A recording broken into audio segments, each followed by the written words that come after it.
Two preseason top 10 teams meet in the postseason at Camping World Stadium in Orlando, Florida, in what has been a spirited week and a good crowd expected on an 80-degree night in Central Florida. Welcome to the Cheez-It Bowl, part of Capital One Bowl Mania.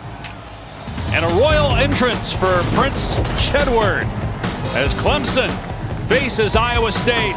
The Tigers at 9-3, the Cyclones at 7-5. Clemson trying to secure its 11th consecutive 10-win season, which would be the third longest in college football history. Believe in self and team. Everybody got that?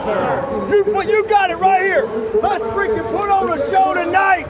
The best four, our last four and our best four. Everybody together.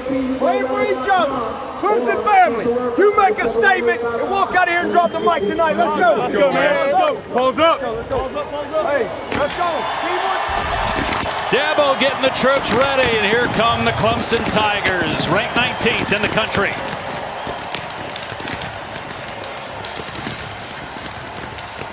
They started the year number 3 in the preseason. They faced another top 5 team in Georgia week 1 and lost to the Bulldogs, who are in the college football playoff. Also losses against NC State in double overtime and at Pitt. But Clemson finished strong, winning its final 5 games and scoring 30 or more in each game.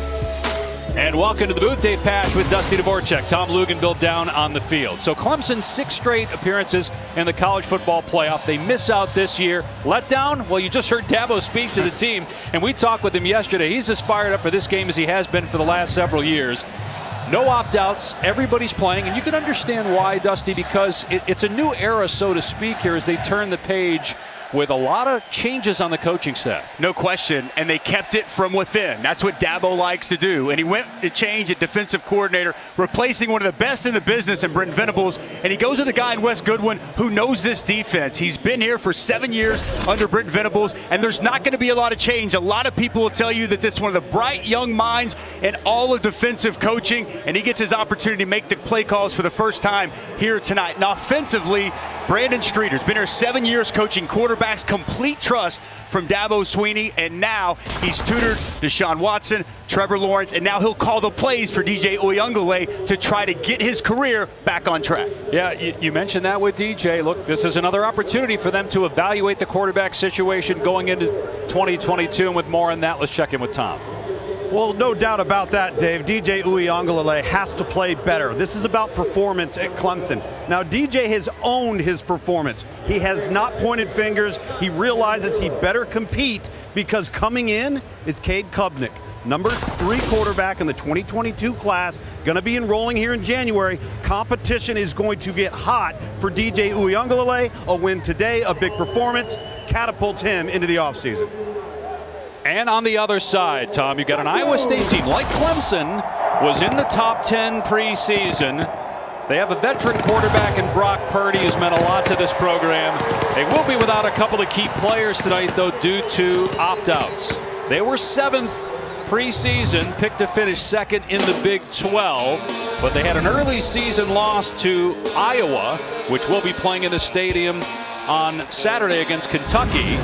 And then they got into conference play, and they went 5-4. But all 4 of those losses were by just 1 score. Coming off a win in the Fiesta Bowl less than a year ago. And when you look at Iowa State, we mentioned a couple opt-outs. Breece Hall, their All-American running back, he's not going to play. We just got word earlier today that Mike Rose, their outstanding linebacker, decided late that he would not play in this game. And you look at their quarterback, Brock Purdy probably doesn't get enough credit nationally for what he's meant to this Iowa State program, which is in a bowl game for the 5th straight year. That's saying something for the Cyclones. He epitomizes this Iowa State culture under Matt Campbell. He's got true toughness, and he is a winner. The winningest quarterback in the history of Iowa State football. Extremely accurate with the football this year, worked on several things, and continued to improve. He's going to have to put forth a big effort tonight against one of college football's best defenses. Going to be fun to watch this thing unfold. Iowa State won the toss, elected to defer, so Clemson will get the football first. So Matt Campbell, 2nd time in 3 years playing in this game, lost to Notre Dame 2 years ago, but again beat Oregon in the Fiesta Bowl.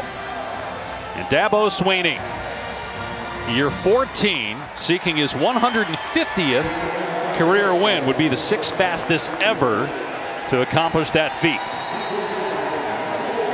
Will Shipley is deep. Andrew Mevis will kick it off for Iowa State. And we are underway here in Orlando. And this will be a touchback. It will come out to the 25 for sophomore quarterback DJ Uiagalelei. Coming out of high school in California, he was the #1 rated pocket passer. Things went great last year in terms of his numbers in the 2 starts. 4 touchdowns and no picks. He won 1, lost 1. Struggled this year. Same number of touchdowns as interceptions. Had the worst QBR in the ACC. Now, there were some really good quarterbacks in the conference, but as Tom mentioned, he didn't have the year that everybody thought he would. He was in the Heisman Trophy conversation in preseason. Well, he's got great size at 6'4", 250, a good runner, and we'll see some quick game, I think, here early to get him some confidence. Going to hand it off to Shipley on first down, and he's bottled up at the line of scrimmage.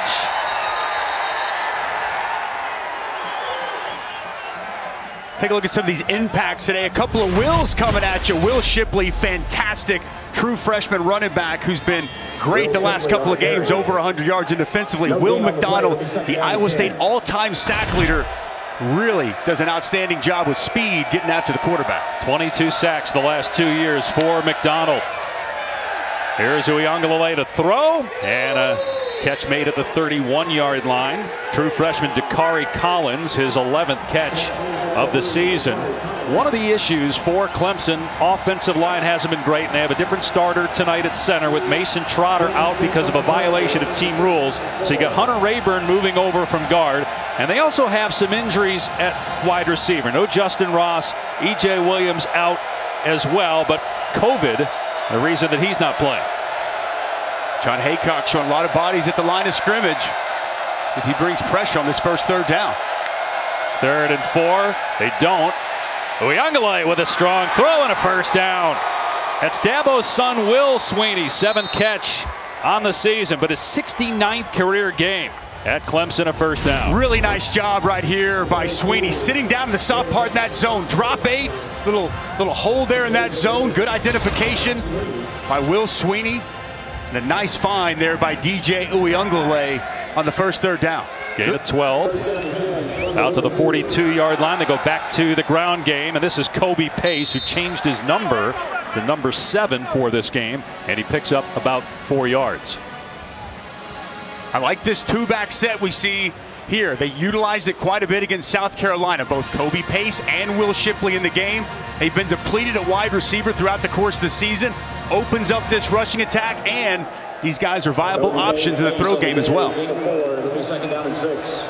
Play action here, and a swing pass out in space. Shipley gets the first down. He's inside the 40-yard line, and look at that. Running through that tackle by a short tackler in Greg Eisworth, and he paid for it.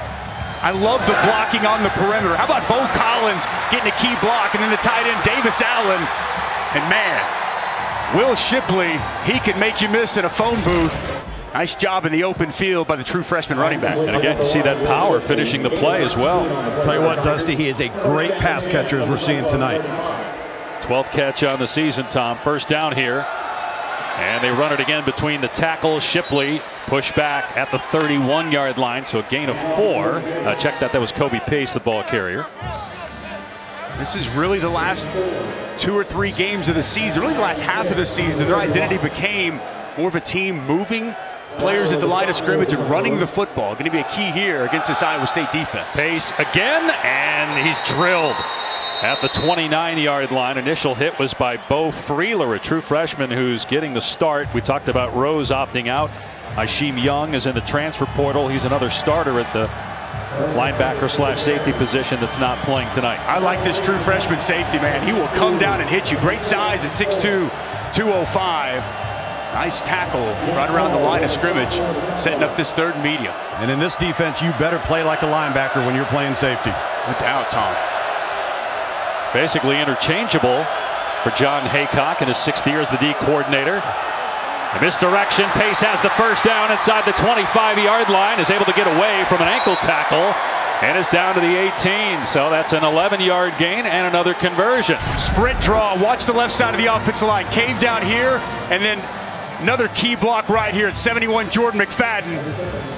Perfect block there on Orion Harris, helping set the edge and allow Kobe Pace to pick up the yards for the first down. Against the defense that was 10th nationally in yards allowed. And another run play. It's Shipley inside the 15, and again, not afraid to lower the shoulder there on the defender, Freeler. That's a good gain on first down. Well, he is a physical runner. You better get your pads down when you're trying to tackle number 1, Will Shipley, as he rolls out of bounds. No, Dusty, I've been watching this kid for 5 years now, since he was in 8th grade. He's always just been a step ahead. Tough, powerful, quick, explosive, total package in the backfield. Just got 8 yards on first down. Pace will get the call here on second down, and going to be close to a first. Isaiah Lee on the hit. See where they mark it. Appears to be just short, so third down and inches here. Third down has not been a problem so far on this drive. Clemson 2 for 2. Be surprised at this point if we see anything other than Will Shipley getting the football. The power he's shown from the backfield. Play 11 of the drive, and instead it's Uiagalelei keeping it and getting the first down to the 7-yard line. 6'4", 250 pounds, so not a bad decision there by Brandon Streeter calling plays for the first time. And we talked about this, Tom, coming into this game, and Brandon Streeter kind of reinforced it. We were surprised we haven't seen more quarterback run game with the big body DJ Uiagalelei throughout the course of the season. We fully expect that here tonight. No doubt, and when they get into the 2-back sets, now it's a 3-headed monster in the run game, and you're right, this tempo and quarterback run, it's coming. First full year as the starter, replacing Trevor Lawrence. Now with the Jaguars, as Shipley is cut down at the line of scrimmage. Orion Vance, who was the defensive MVP in the Fiesta Bowl last year, was in there first, along with Craig McDonald. Brandon Streeter, who was hired as the quarterback coach back in 2014 and the recruiting coordinator, so he recruited Trevor Lawrence and DJ Uiagalelei. You talked about it earlier, Dusty, played quarterback here as well at Clemson. Has called plays before at Richmond and Liberty, so it's not his first time, just first time doing it at a program like Clemson. Uiagalelei nowhere to go. It's Freeler again there for Iowa State. Third down and goal coming up. Freeler just flying downhill from that center field safety position. Good open field tackle of the big body quarterback. Crucial third down here for Clemson. They've really utilized the tight end 84 Davis Allen quite a bit as of late. It's been a bit of a safety valve. I like 84 Davis Allen or Will Shipley out of the backfield catching the football.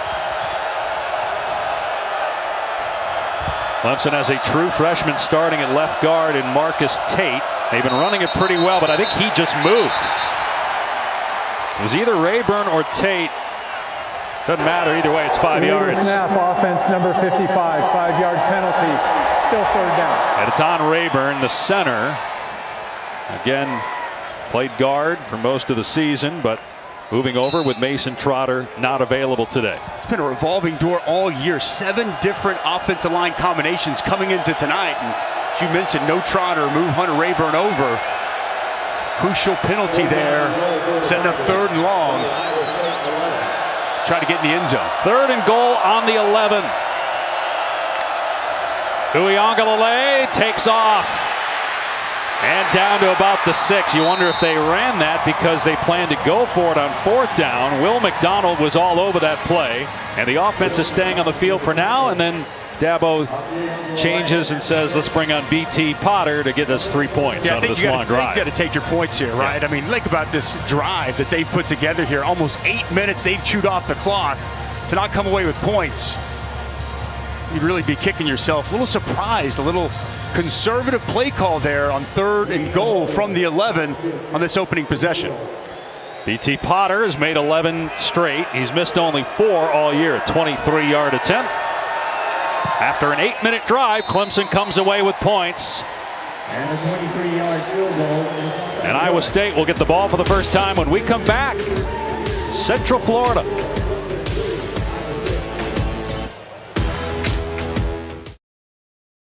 Orlando, where Clemson has a 3-0 lead after a 15-play, 8-minute drive, including 6 plays in the red zone, but they had to settle for a field goal in part because of a false start. This is an excellent defense.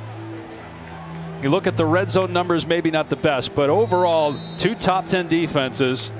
Clemson had trouble scoring in the red zone. They only had 9 touchdown passes all year from DJ Uiagalelei. And Iowa State will get the ball for the first time. Jalen Null will let it sail over his head for a touchback. Iowa State has been fantastic in the red zone all year. Lived through there. So Brock Purdy holds 32 program records, winningest quarterback in the history of Iowa State. Top 10 in Big 12 history in completions, passing yards, total offense. One of only 6 in the conference with more than 10,000 passing yards and over 1,000 rushing yards. Maybe the expectations early on for Brock Purdy were too high because the program got off to a great start in his tenure. I think everybody started to expect by year 2 or 3 he'd be in the Heisman discussion, but outside of that, he's had a terrific career. Big reason why the Cyclones are where they are as a program. They run it on first down. Jirel Brock, who's in for Breece Hall, the All-America running back who opted out and is going to be a high draft pick. Yeah, they're going to miss Breece Hall. Man, he is such a key component of this offense. Jirel Brock going to get a great opportunity tonight, and Iowa State up to the line of scrimmage very quickly as they look to the sideline. No Xavier Hutchinson in the ball game to start in this opening possession as Iowa State motions Brock out to go empty. He's got a thumb injury, but he did warm up, and he is out there in full pads. Purdy from the pocket has a completion to his sure-handed tight end, Charlie Kohler, one of the best in the country, and also an excellent student. In fact, he won the Campbell Trophy, which is the academic Heisman, and he is close to a first down. Be 3rd and 1, though. Uses his body so well, 6'6", 260, kind of posted up there, shielding the defender away. Good ball placement from Purdy. And Brock is wrapped up in the backfield and spilled. Myles Murphy shoots through that offensive line and gets the takedown to force a punt. Well, it's a great defensive front. Myles Murphy, he's the bell cow. Watch him right here just shoot through the defensive line. That offensive lineman goes away, up the field. Myles Murphy goes. Excellent first step. And that's what this Clemson defense does. They create negative plays, sacks, tackles for loss, and the opening possession there for Wes Goodwin off to a great start. I'll tell you, the 3 and out, Dusty, when you had an 8-minute offensive performance that Clemson has, puts so much pressure on Iowa State offensively.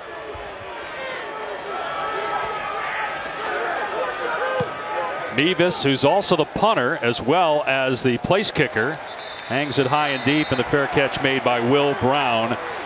Only a 38-yard punt, though. A stop on 3rd down by Myles Murphy. 3-0 Tigers.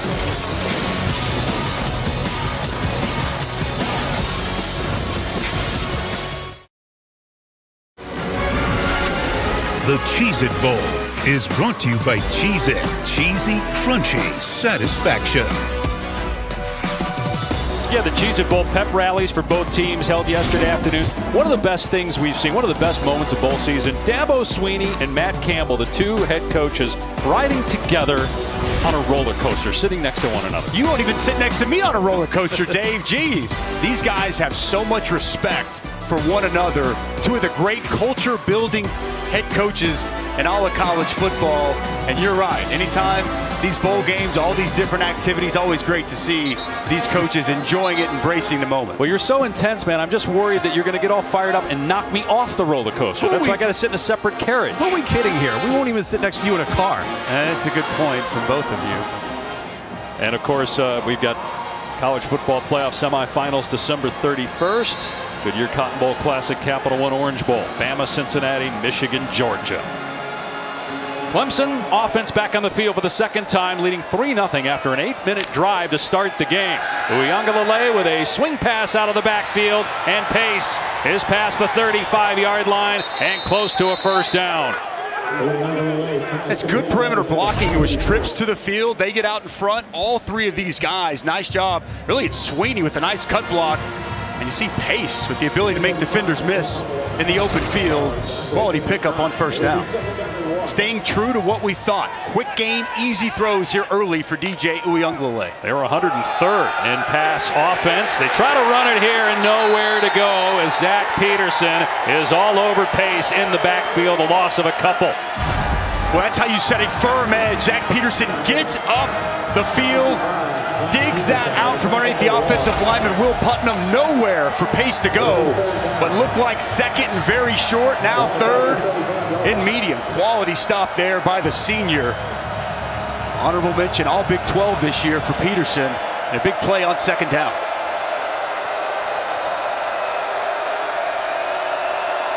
The offensive coordinator, Brandon Streeter, in for Tony Elliott. Now the head coach at Virginia. Good play by Uiagalelei that time. Finds Davis Allen as tight end for his 27th catch of the year and a first down. Well, Anthony Johnson, the corner, was put in conflict. As Uiagalelei tucked the ball to run it, Johnson took one step at him and he left his man Davis Allen the sideline. Quality decision there by DJ to find his tight end and move the sticks. So he's 5 for 5 passing here in the opening quarter. He'll throw it again here off play action. Has time. Wide receiver is wide open. It's pulled in by Collins, his second catch in Iowa State territory, as somehow Iowa State left him alone on that far sideline for 15 yards. Watch this protection here by the offensive line. It's only a three-man rush, which you typically see. Running back staying in for Will McDonald. A quality route outside. Dakari Collins puts his foot in the ground, turns on the comeback. The cornerback, Anthony Johnson, keeps running. Easy pitch and catch for a first down. In Iowa State territory for the second time. Run play straight ahead. Shipley down to the 42-yard line. Shipley, a true freshman who has had 2 consecutive 100-yard games, 3 on the season. He missed 3 games due to injury. Otherwise, he would have had probably 1,000 yards. It's right around 700 right now, and 10 touchdowns on the season. Brandon Streeter said he picked up this offense faster than any running back he's been around. High praise from everybody within this program for Will Shipley. His running back coach is C.J. Spillers in the College Football Hall of Fame. Great running back at Clemson. Unable to handle that pass, though. It was a little high by DJ. Incomplete, so it'll bring up third down. Haven't seen Iowa State bring much pressure here. And love to drop 8. Only rush 3. See here if John Haycock gets a little bit more aggressive, tries to heat up the Clemson quarterback on what feels like a big third down early in this game. It is hot. It is humid. It's above 80 degrees at 6:15 local time. Under the lights at Camping World Stadium. Uiagalelei hit. Throws a deep ball. It's underthrown and incomplete. He was going for Bo Collins, and it was broken up by Tavon Kyle. When on cue, John Haycock says, we're going to heat up this quarterback. Watch Bo Freeler. Going to come scot-free up the middle, unaccounted for, with a big hit on the quarterback and an outstanding job down the field in coverage. For that pass breakup, he dialed up the blitz, got the ball in the quarterback's hand quickly, and good coverage down the field gets the Cyclones defense off the field. I'll tell you, Dusty, he had him beat. If he throws that and lets him run under it, it's a touchdown. It was just an underthrown football under duress. Will Spires on 4th and 6, trying to pin Iowa State deep, and not what they were hoping for. At the 17-yard line, the fair catch is made by Knoll. Well, it's 2 of the best defenses in all of college football coming into tonight, and we're seeing it here on display in the Cheez-It Bowl.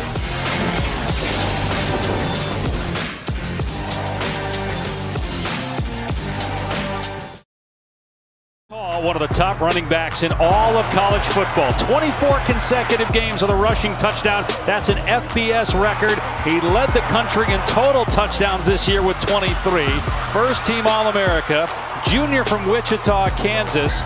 Not playing tonight. Opting out. Going to the NFL. Will be a high draft pick. I think he's the best running back coming out. I love his size, his strength. Such a patient running back. And then he has that tremendous burst. He's going to be a phenomenal pro, and what a great career he had at Iowa State. There is some good news for Iowa State in terms of a guy that's playing. More on that after this play as Purdy throws off his back foot, and it's caught by Chase Allen for a gain of about 3 out to the 20. We did see Xavier Hutchinson on the field for that last play. And talking with Matt Campbell yesterday, he told us they're the healthiest they've been all year and that everybody was good to go. And then come to find out that Xavier Hutchinson has a broken thumb and had surgery on it, but he did warm up, was not out there for the first series, but we did see him out there for that last play. And also the center, Colin Newell, come to find out again just before kickoff that he's not available because of a foot injury. Trevor Downing, the outstanding left guard, moves to center, was shuffling on the offensive line against a great D-line. Purdy throws. That's a strong throw and a catch close to the line to gain. So you got Tyler Miller in at left tackle as well. That's a guy that's played only 3 games on the season. He's 6'9", now playing left tackle with all the shifting up front. Yeah, and Dusty, when I was talking with Matt Campbell pregame, he thinks Downing will be the #1 center in college football next year. He said, in fact, we've been so banged up across the board, we've just tried to keep our best 5 in the same place at once, but if I could do it again, he'd be the center. So they're in good hands for Brock Purdy. So if they can get a first down here on 3rd and 1, and they do with Jirel Brock, who came in with just 23 rushes on the season because Breece Hall was getting it every single play. Quality forward lean right there for Jirel Brock. Not a whole lot going. He just lowers the shoulder, keeps the feet churning, and moves the chains. There are other options. Eli Sanders is injured, a true freshman that had 9 touches. Deion Silas had only 11 rushes, and they're talking about burning his red shirt unless they just feed Brock the whole game. Silas has played already in 4 games, so we'll see if we see the true freshman from Memphis at all, or if it's just Brock. Final seconds here of the first quarter. First down for Iowa State, just shy of its 30-yard line. And it's Brock again with running room to the second level. First down out to the 43-yard line for a gain of 14. Well, it's an outstanding job off the right side. Schweiger and Simmons open up a huge hole. And you see Brock with the speed hitting that downhill for a big pickup to wrap up this first quarter. Iowa State starting to get something going on offense after Clemson had the ball for most of that first quarter. It's 3-0 Tigers after 1.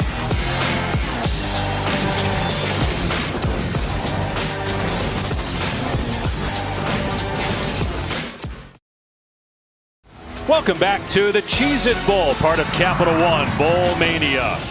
Dave Pasch, Dusty Dvorak, Tom Luganville in Orlando, Florida. Clemson leading Iowa State 3-0. Happy holidays to you and yours. Happy New Year. 2022 right around the corner. Good crowd here at Camping World Stadium. A lot of Clemson Tiger fans in particular making the trip. 6 straight years in the college football playoff, but despite not making it this year, coaches, players, and fans pretty fired up for this one. Purdy going deep. Hutchinson laying out. Broken thumb and all. He makes the catch inside the 20-yard line. Wow, how about the toughness by Hutchinson? Watch the route. Little stutter. Great with his hands. Gets past Goodrich in a full extension. Bringing that ball in. Broken thumb don't matter for one of the best receivers in the Big 12. Explosive play to start this second quarter. And Dusty, if you look at Hutchinson, it's his left hand. He's got a soft cast, so he doesn't have full mobility. And you know what? Brock Purdy, too? Holy smokes, he's not a deep ball passer. That was one of the best throws he's made downfield all year long. But the concentration through that catch, Dave, getting the arms underneath the football. Outstanding effort. That's his 83rd catch. He led the Big 12 and set a school record. They go back to the run game and Brock, and he gets nothing. But Hutchinson, a senior, first team All Big 12 for the 2nd straight year. He's from Jacksonville, Florida. 5 touchdowns on the year. And with that 36-yard catch, he's about 10 yards away from 1,000 on the season. Back-to-back first team All Big 12 nods. And a player that's just gotten better and better and better. And great news for Cyclones fans. He's decided to come back next season and help this football team continue to roll. A good job by Clemson to bounce back on that first down run play that goes for no gain. Here's 2nd down and 10. Purdy has a man. It's caught for a first down. It's Kohler down to the 10-yard line. It'll be 1st and goal for Iowa State. The 6'6" Charlie Kohler, my guy is bigger than your guy. Puts it right on his face. And Kohler goes up and catches that ball at its apex. Nothing there for Levante Bentley to be able to do as he was in trail position. Never got his head around. And a nice pickup to keep this drive rolling down the field. Mackey Award finalist, Big 12 Scholar Athlete of the Year, Charlie Kohler.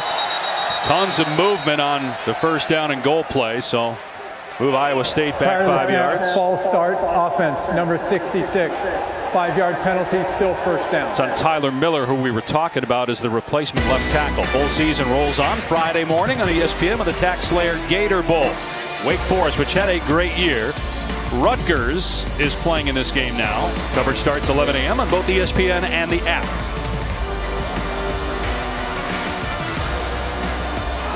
So 1st and goal from the 15-yard line after the false start against Tyler Miller. Redshirt freshman playing just his 4th game of the season. Thrust in there at left tackle, going up against some pretty good defensive ends. Purdy leaves the pocket, being chased by Xavier Thomas, and Purdy makes a sweet move in the open field there, juking Trenton Simpson and getting about 5 yards. Good speed to the perimeter here by Purdy. You had Xavier Thomas in full chase, lost his footing. I see you there, Brock Purdy. Little fake throw, sidestep, getting out of bounds, no contact. Hey, Dusty, how about the pump fake 5 yards downfield? It doesn't matter where you make it. I can tell you, I've done it. Every defender's going to leave their feet. Matt Campbell sung the praises of Brock Purdy for about 15 minutes in our conversation with him. As they run it here to Brock, he's down to about the 5-yard line, so 3rd and goal coming up. But Purdy, a senior from Gilbert, Arizona, 32 school records, including passing touchdowns, total touchdowns. But Matt Campbell said, look, it's his leadership. He is a guy that it doesn't matter if we're winning or losing. He's the same. He's the same every game. He's the same every day. And everybody in that locker room looks to him as the leader. No question. He's created belief inside that locker room. And I'd watch these 2 tight ends right here. Chase Allen, Charlie Kohler, 2 big targets that he loves in the red zone. Purdy off the mark, going for Chase Allen. Boy, kind of awkward. Don't know if Allen saw it or what happened there. He reacted awkwardly. Ball got on him hot. Just a quick stick route. And as he turns, that ball's already going past him. Makes you wonder, did he run the wrong route, though? Did he stop too soon based on where the ball was thrown? Ball thrown just a little bit outside, I think. That's just a simple route. Should have been an easy pitch and catch. Chase Allen had good position. Missed opportunity there for the Cyclone offense. That's on Brock Purdy, Dusty. You could tell by his body language at the end of the play, too. Yeah. So a 22-yard attempt for Andrew Mevis, who's made 14 in a row, make it 15 straight. So both place kickers with short field goals here early 2nd quarter. The game is tied at 3.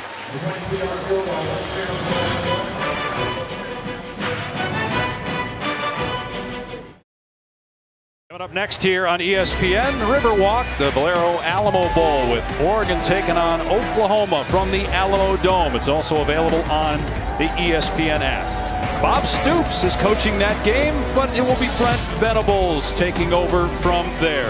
Longtime defensive coordinator at both Oklahoma and here at Clemson. So happy for him. Such a passionate coach, one of the best coaches I've ever had the chance to be around. One of the best defensive coordinators college football has probably seen in the last 20 or 30 years. What he's meant to this Clemson dynasty, it's hard to put into words. And well, you would know as you played for Venables at Oklahoma, back when you had hair down to your ankles, although you can't really tell there, but I know you have a great relationship and a ton of respect for Coach Venables and what he did for you when you were playing for the Sooners. He's as good a coach as you'll find anywhere. Again, truly loves his players, passionate about football, and you know what's great is as good as he was at Oklahoma, having the chance to come to Clemson, he's only gotten better. And one of his sons right there, Jake Venables, Tyler, another one of his sons here, and he just has loved his time here at Clemson. I think the Clemson family loves him. worked out so well. The defense they put together since he got here, unmatched in college football. But I can't wait to see what the tenure looks like in Norman, Oklahoma. Will Shipley gets the carry here on first down, pushback after a gain of about 2 or 3. So you think about what Dabo Swinney has done now with Brent Venables, the highest paid defensive coordinator for the last several years in college football, going to be a head coach. He hires from within. He goes to Wes Goodwin, a guy that's never called plays before. He's been a defensive assistant. He's been an analyst in 2 previous stints with Clemson. He spent some time with Bruce Arians when he was the head coach of the Arizona Cardinals as Arians' assistant. But everybody that we've talked to says Goodwin is going to be a star. Uiagalelei's pass off the mark, intended for Collins. 3rd down. So Goodwin, who just turned 37 years old yesterday, along with Mickey Kahn, who's the co-defensive coordinator, but it will be Goodwin calling the shots. And he was Brent Venables' right-hand man for the last 4 years, and Coach V told me he's awesome, brilliant, thinks coaches with instincts and anticipation, humble yet very confident, and he understands football deeply and thinks he's going to do a great job. And we will see what the defense looks like under him. Big 3rd down here for this Clemson offense now. Texting with Bruce Arians last night. He said he knew when he was coaching the Cardinals that Wes Goodwin would be a star. Uiagalelei pitched it forward. That should have been caught by Shipley. Good improvisation by the quarterback, but Shipley just dropped the ball. 4th down. Yeah, no question here. It's good pass rush coming off the edge. Really nowhere for Uiagalelei to go with the ball down the field. He locates Shipley. And that's a ball that he's got to catch. Allows it to come to his body. Bounces off the shoulder pads, and a quick 3 and out for this Iowa State defense. You know, I was thinking too when we were talking with Dabo yesterday about the hire, Wes Goodwin, that I wonder if Dabo sees some of himself in Goodwin. Dabo was a former walk-on at Alabama as a wide receiver. When he got the head coaching job 14 years ago, a lot of people were like, who? So Dabo's had a ton of success here, and he hopes for the same for his new D coordinator.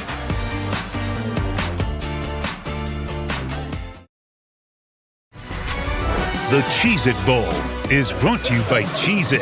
Cheesy, crunchy satisfaction. Last Monday, a Cheez-It Bowl day for kids gave some of the players from both teams the opportunity to venture to the Fun Spot America theme park here in Orlando. Enjoy the day at the park with children from the historic West Lakes neighborhoods that surround the stadium. Would you do that one? Heck no. Come on. Crazy. Can't be scared. You work with Bill Walton on college basketball. It's not about scared. It's not about being scared. It's about being sick. Good point. So delicate. Don't forget, boys, coming up later tonight, Valero Alamo Bowl, Oklahoma and Oregon. Here, 3-3 game. Dave Pasch, Dusty Dvorak, Tom Luginbill. 3-3 Tigers Cyclones. Clemson trying to get to 10 wins for the 11th consecutive year. That'd be the 3rd longest ever as Purdy throws on first down and dumps it off to Allen, the tight end. But there's James Skalski playing his 69th career game, 6th-year player who won 5 ACC championships, making the play.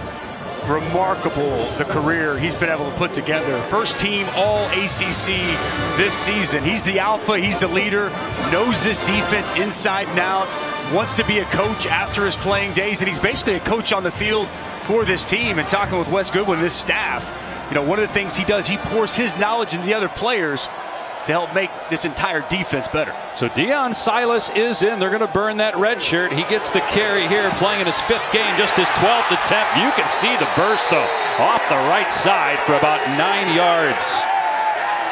Yeah, great speed to the perimeter. Quality block there by 11, Chase Allen. Help open up that hole and allow Silas to get to the edge. I'll tell you, Dusty, he better have great speed because he's not very big compared to what they've been playing with the last few years. Yeah, you see it there on the screen. Tom 5'8", 185. Breece Hall 6'1", 220, off to the NFL. Jairo Brock back on the field here now. Previous play is under review to determine where the runner went out of bounds. Okay, so they're going to check this out. We'll step away with the score tied 3-3. Iowa State Clemson.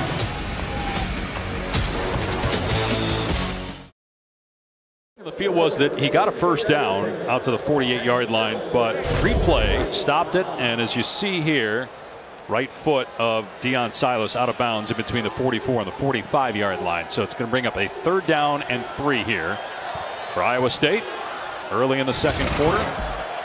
Matt Campbell in his 6th year as the head coach, Big 12 Coach of the Year 3 times. And he and his staff have done a tremendous job with this program. School record 5th consecutive bowl game. They lost a bunch of players to the transfer portal, 11 guys, and they got to replace Brock Purdy, who's meant a ton to this program. But based on recent history, the Cyclones coaching staff will do that.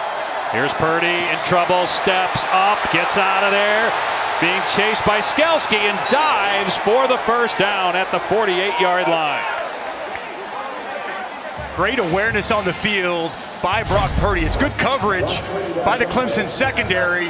And Brock Purdy, as he does so well, escapes a little bit of pressure, sidesteps, sees open grass, and dives forward to move the chains.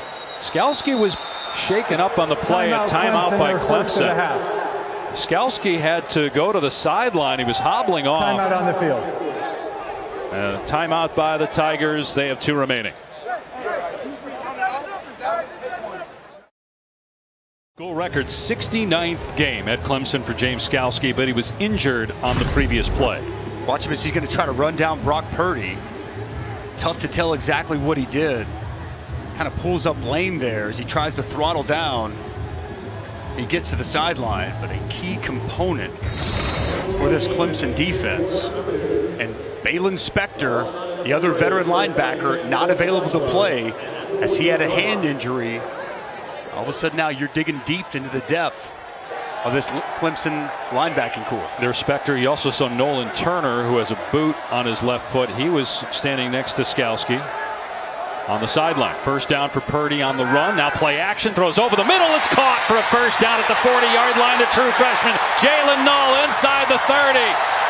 And out of bounds at the 25-yard line for a 23-yard gain. Well, the RPO draws the linebackers up. Watch these backers fly downhill, and there's going to be a ton of open grass in the middle of the field. Just a simple slant, ball thrown well for the talented true freshman Null to make a big play. 35 catches on the season coming in. They run Brock off the left side. Nothing there. Tyler Davis and Rook Orororo was just waiting all day to say that. Well done. It's in there on the stop. Executed perfectly. Wow. I mean, it'd be one thing if it was just the Orororo, but the first name is Rook. So it's... He's a really good player. Oh, he is. Talented sophomore from Nigeria. 6'4", 300 pounds. Their entire front, 2 to 3 deep, they all look like him. And they're outstanding. Penetrators, difference makers. 2nd and 10. Purdy facing pressure and just throws it away. Again, you see just how good, not only big but athletic, those guys up front. That was Tyler Davis. And Tyler Davis, so talented, had a biceps injury that he missed a couple of games midway through the season. That was a simple inside twist game. And when you watch Clemson on tape, they are so well coached by defensive tackles coach Todd Bates. Their wraps are so tight, they're able to get to the quarterback well. Nice job right there by Tyler Davis getting Brock Purdy out of the pocket and forcing the throw out of bounds. See what Purdy does here. Up top, Kolar singled up. Instead, Purdy going the other way and not on the same page with his freshman receiver Jalen Null. It's 4th down. Miscommunication right there. You see Null look back at the quarterback Brock Purdy. He went one way. Brock thought he was going to go another way. A little miscommunication on 3rd and long. Brock letting him have it too. The veteran letting the young guy know you got to move away from coverage, not go into coverage. Beavis made a 22-yarder. This is a 43-yard attempt. He's made 15 in a row.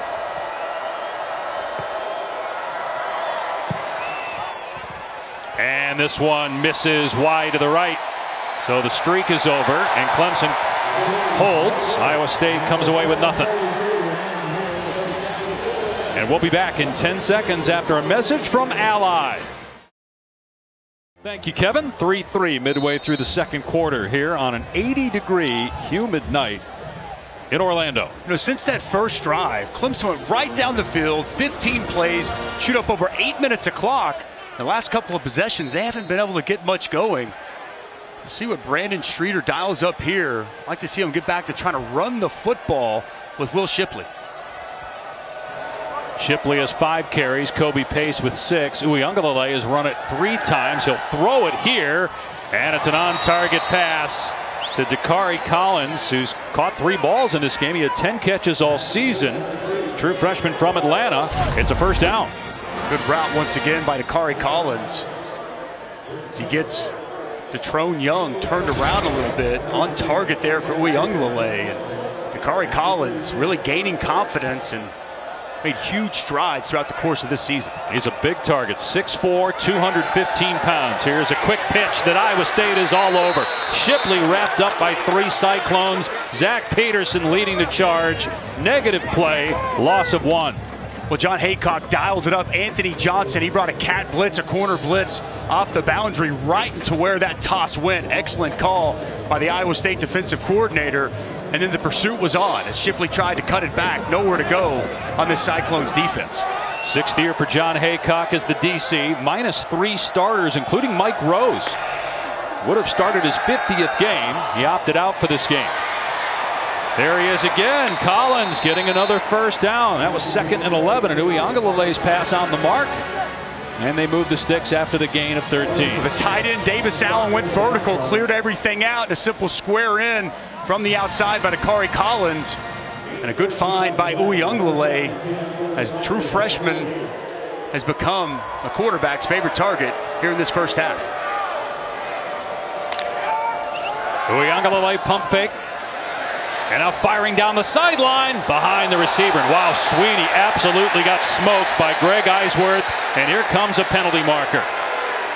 Unnecessary roughness likely the call. Will's dad doesn't like it. The fact that his son got lit up that time by Eisworth on clearly a play where the ball was already past him and incomplete, wasn't going to be caught. Unnecessary hit by Eisworth. The result of the play is an incomplete pass. After the play, personal foul, late hit, unnecessary roughness, defense number 12. 15-yard penalty from the previous spot, automatic first down. Greg Eisworth is a veteran player. I think he must have just got a little bit lost as to where he was on the field. Not a smart play whatsoever. This is a veteran that knows better than that. Costly penalty there on a guy who's made 4 different all Big 12 teams and really one of the key leaders of this Cyclones defense. Poor decision with that hit out of bounds. 3-time captain. So Clemson inside the Iowa State 40-yard line. 6 minutes remaining in the half. Clemson going to keep it on the ground with Shipley. Down to the 35-yard line, so a pickup of 3, tackled by Jake Hummel, their leading tackler. You know, it's pretty remarkable when you look at this Cyclone defense. 3-3-5, right? Yet they can still stop the run, and they deploy that 5 guys in secondary, the 3 safety high look to really limit explosive plays down the field. Yet they're still so good at minimizing rushing attacks. It's why John Haycock is revered around all football for this scheme.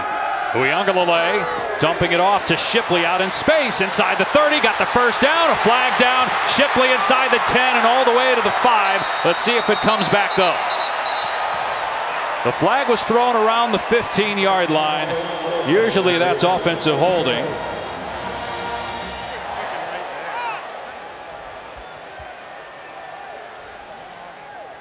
Got a Pac-12 crew. Chris Coit is our referee. And Streeter dialed that up perfectly. Well executed initially. During the run, illegal block in the back, offense number 71. 10-yard penalty from the spot of the foul, replay second down. Jordan McFadden, left tackle, the guilty party. He's the best of the bunch of this Clemson offensive line. He gets out in front. You can see he hits McDonald in the back. McDonald tries to knife underneath that block. Good call there by the official, negating a big play for this Clemson offense.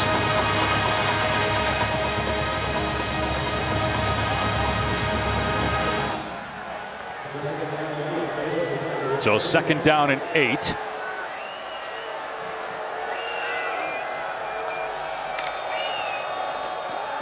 Here's Pace looking for some running room, and it's not there. Gobbled up by Isaiah Lee and Orion Vance. Full season rolls on Thursday night, the 53rd annual Chick-fil-A Peach Bowl. Pitt, number 12 in the country, against 10th ranked Michigan State. Pat Narduzzi, who's the head coach of the Panthers, longtime defensive coordinator for Mark D'Antonio in East Lansing. Be a fun game tomorrow night. No Kenneth Walker, no Kenny Pickett, but still, two programs had outstanding season. That'll be a fun watch. I'm going to get back to the Pickett story in a second here as Uiagalelei on the move, looking downfield and throws it away. Pickett is a great example of a player that decided to come back, not just to improve his draft status, because we had this conversation. We had Pickett and Pitt week 2. We talked to the coaching staff. He wanted to come back and win. He accomplished both. He's going to be a first-round or second-round draft pick. He probably would have been 4th or 5th last year, and they won the ACC. No doubt. He wanted to come back, win a championship, be in the Pitt record books, and improve his draft stock. Check, check, check. What a phenomenal season for Kenny Pickett and Pitt. Meanwhile, B.T. Potter attempting a 51-yard field goal. Mevis missed on the other end for Iowa State a moment ago. This one looks good. And it is good. From 51, that is a season long. And Clemson leads it 6-3 with 4:07 to go in the half. But Potter has been outstanding this season. Big field goal. In a game with this much defense, every point going to count. Nice job cashing in there by the Clemson kicker. This season, along with their contributions to universities' general scholarship funds for every field goal and extra point made, Allstate also donated to the American Red Cross to help with disaster relief efforts. Thank you, Allstate. Dave Pasch, Dusty Dvorak, Tom Luganville here in Orlando. Good showing for both programs coming on the road here to watch their teams play the final game of 2021 for each school. My kind of game too, man.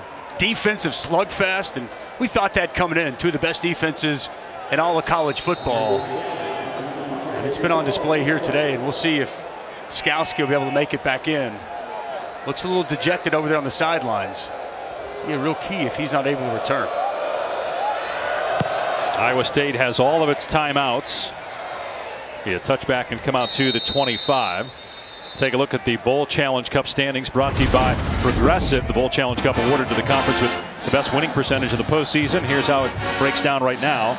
The American 3-0. If the American stays unbeaten, boy, that would be a story, because that would mean Cincinnati is in the national championship game. No question. How about what the future of the Big 12 looks like? As I imagine Bob Bowles watching here tonight, is Oklahoma, Texas going to depart at some point? You've got, big win yesterday by Houston. UCF already knocked off Florida. You've got Cincinnati in the playoff and BYU with a great season. Future for the Big 12 looking bright. First down for Iowa State from its 25-yard line. Play action here. Purdy setting up. It's a tight end screen to Chase Allen. Tracked down at the 30-yard line. Guys, you notice 47, James Skalski, not in the game. They've been over here taking a look at him. It's a lower extremity. I can't figure out if it's a knee or if it's an ankle, but he has not been moving. They've been talking with the trainers, and they've got a lot of youth, Dusty, as you mentioned, at linebacker on the field as Iowa State start to heat him up with some tempo. Purdy forced out of the pocket here, throws back across the middle, and Kohler couldn't hang on. Jeremiah Trotter in coverage. He's one of those young guys that Tom just mentioned. Yep. Dad Jeremiah went to 4 Pro Bowls. Coaching already. Skalski, if he can't impact the game on the field, he's going to impact it over on the sideline. Great veteran leadership over there, trying to get these young guys right. And Dusty, if they're going to have that much youth with a guy like Trotter, Keith McGuire, number 30, is the other. 22, Trenton Simpson now has to take on that leadership role at the linebacker spot. Big third down here, not just for Iowa State, but for Clemson, if they can get the ball back to the offense. Miles Murphy working over there on Miller in his first start. 6'9" left tackle. See how he fares here.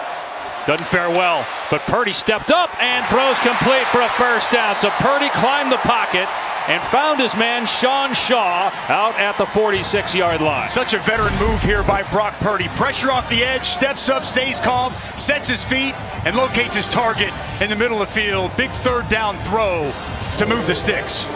Gain of 17 yards. Purdy 9 of 13 passing for a $112, playing his final game, making his 46th career start for Iowa State at quarterback. Brock on the carry to midfield and into Clemson territory before they blow it dead. Gain of close to 5. Clock is inside 3 minutes and counting, so Iowa State can take its time here with 3 timeouts. Jirel Brock came in the same year as Breece Hall, and he's kind of had to just wait his time. Breece Hall's such a talented running back. He's gotten the bulk of the carries really the last 2.5 seasons, and now it's Jirel Brock's time to shine. Seen some good things out of him here early in this game, showing some physicality between the tackles. 8 carries in this game. He had 23 all season. Milking that play clock and the game clock, but they got to snap it here with 1. They do. Purdy facing pressure and throws incomplete. He kind of bailed there as he threw it to Chase Allen. He was about to get lit up, just turned away, his back to the defense as E.T. Rubin was coming fast. Pressure on him from the middle from Rubin. You got Mickens on a blitz off the edge. Wes Goodwin told us we're going to be aggressive. That's who we are. That's not changing with me calling the plays here tonight. He's the new defensive coordinator taking over for Brent Venables, now the head coach at Oklahoma. See what he does here on 3rd down and 5 against Purdy with 2:11 to go in the half. Clemson up by 3. Pressure coming. Purdy throws, and it's broken up. That was an excellent play by Mario Goodrich. Man, they are really good at corner. Goodrich, Andrew Booth, and it's 4th down. How about the anticipation here of this route? The break by Goodrich. I mean, phenomenal job. Anticipates that ball coming out, breaks on the football, sidesteps Shaw's big body, not to create contact, but gets his hand in there in the throwing lane. First team all ACC, waited his time. Man, he put together an excellent senior year. Big time stop on 3rd down. Corey Dunn on to punt here. Clemson will get the ball back with 2 timeouts. Will Brown under it and has it around the 11-yard line. Bowl season continues Thursday on ESPN, starting with the Duke's Mayo Bowl, Battle of the Carolinas. The TransPerfect Music City Bowl features Purdue and Tennessee. And finally, 10:30 Eastern Time, the SRS Distribution Las Vegas Bowl, Wisconsin and Arizona State. What if I dumped a bucket of mayo on your head? I'd rather have the bucket of Cheez-Its, all right? If you have a choice between one or the other, I'll take the Cheez-Its. But don't you lose the element of surprise with the mail? Because isn't it going to take like 10 minutes to pour out? Oh, my God. You got to just stand there and take right? it. Right? By the way, dump it out glue on your head. Luke, so we have all these Cheez-It bags up here. I've gone through about 8 of them. If you can find, you said there were some Buffalo Cheez-Its. Oh, if you can find some of Cheez-Its. those, please send some up. That and jalapeno. Me and Dusty already talking about it. Uyunglele with a short throw on 1st down and a gain of about 4 or 5 for Dakari Collins. Plenty of time here for Clemson. 2 timeouts remaining.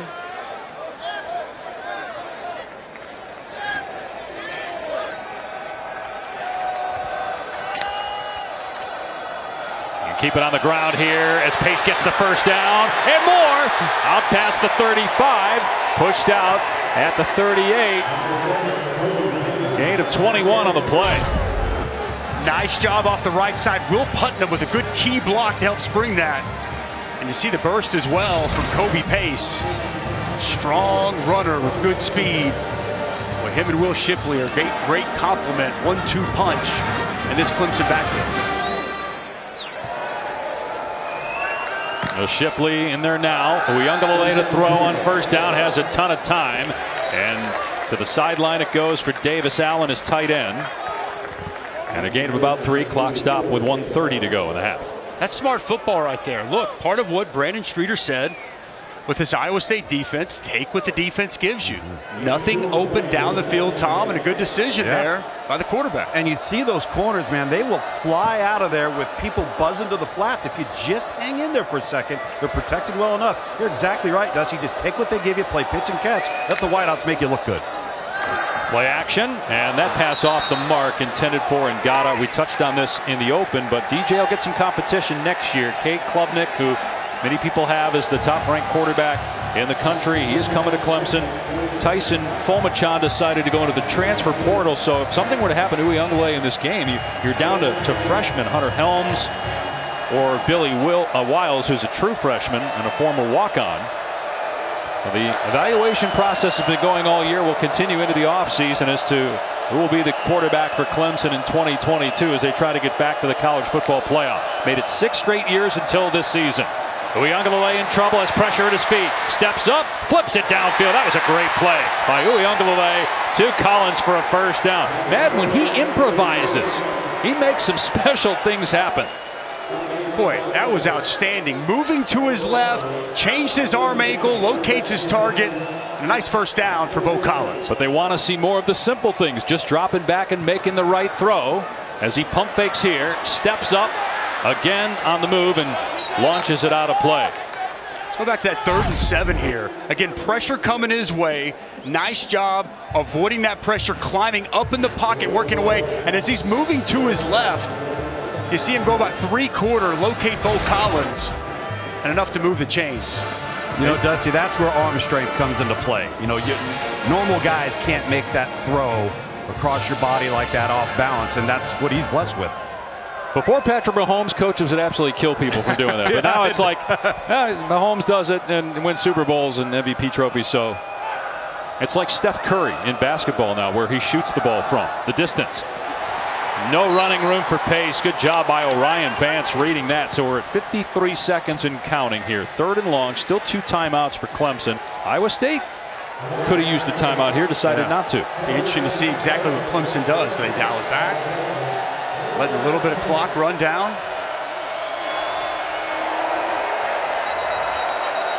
Timeout. Yeah. So Dabo will call a timeout here. That will leave Clemson with 1. 35 seconds on the game clock. Coming up on the Smile Direct Club halftime report, Kevin Agati, Booger McFarland, Joey Galloway joining you from the Orange Bowl to get you up to speed on everything, including the matchup Michigan, Georgia, Stetson Bennett. It says Stetson Bennett against the Michigan D line, but it's the Georgia O line, really. I mean, Stetson Bennett's worried about it, but he's hoping his guys up front will take care of Aiden Hutchinson and company. David Ajabo, probably the best defensive end pass rushing tandem in all of college football. I think the bigger key for that game is going to be, can Georgia run the ball? Slow down that pass rush of Ajabo, of Hutchinson. Can they win the line of scrimmage with that talented backfield and run the ball? And then on the flip side, how about that Michigan offensive line? Win the Joe Moore Award. I think it's the best front in all of football from Georgia. That's going to be a good one on Friday. I'm so psyched. That's like, for me, the most anticipated college football playoff semifinal game in a while. I mean, there's great games every year, but because Michigan finally has gotten this far with Jim Harbaugh, can they take the next step? And can Georgia, which surprised a lot of people when they didn't go undefeated and lost to Alabama, with how good they've been on defense this year. No question. I mean, it's been phenomenal. And, you know, for Jim Harbaugh, what a year it was. Last year, a lot of people want to run him out of Ann Arbor, and the administration, they stuck with him, took a pay cut, completely revamped his defense, went really young with that staff. And as you see with the graphic there, boy, it paid dividends. That defense has really stepped up in their ability to run the football. It's been a fun year to watch. And with Georgia getting upset against Alabama, questions now as that game becomes all the more interesting. Here it's 3rd down and 10 for Clemson. Uyunglele steps up and dumps it off to his check down Pace, who is wide open, and he runs out of bounds, gets them into field goal range. Remember, Potter just made a 51-yarder from where they are now would be about a 48 or 49-yarder, and they still have 28 seconds to go and a timeout.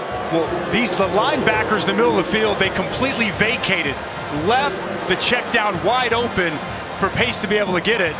And it was a good decision by DJ Uiagalelei. But as the linebackers completely vacated Orion Vance, Gary Vaughn, nobody left in the middle of the field, and a big-time first down.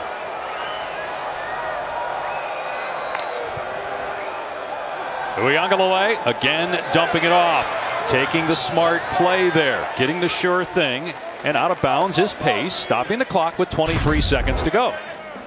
So it's a big third down. So as we're going to see, these linebackers are going to get out, and they're going to bail, completely bail, and it's going to leave the middle of the field wide open. Nobody's there. They continue to sink. They get, close to 10 to 12 yards of depth. It's a big first down to get them in field goal range. See if they now take a couple of shots. 23 seconds to go. Instead, Uiagalelei goes underneath, but it's a first down catch down to the 19. Clock will stop to move the chains and see if Dabo uses his final timeout. You're going to spike it right here. Save that timeout.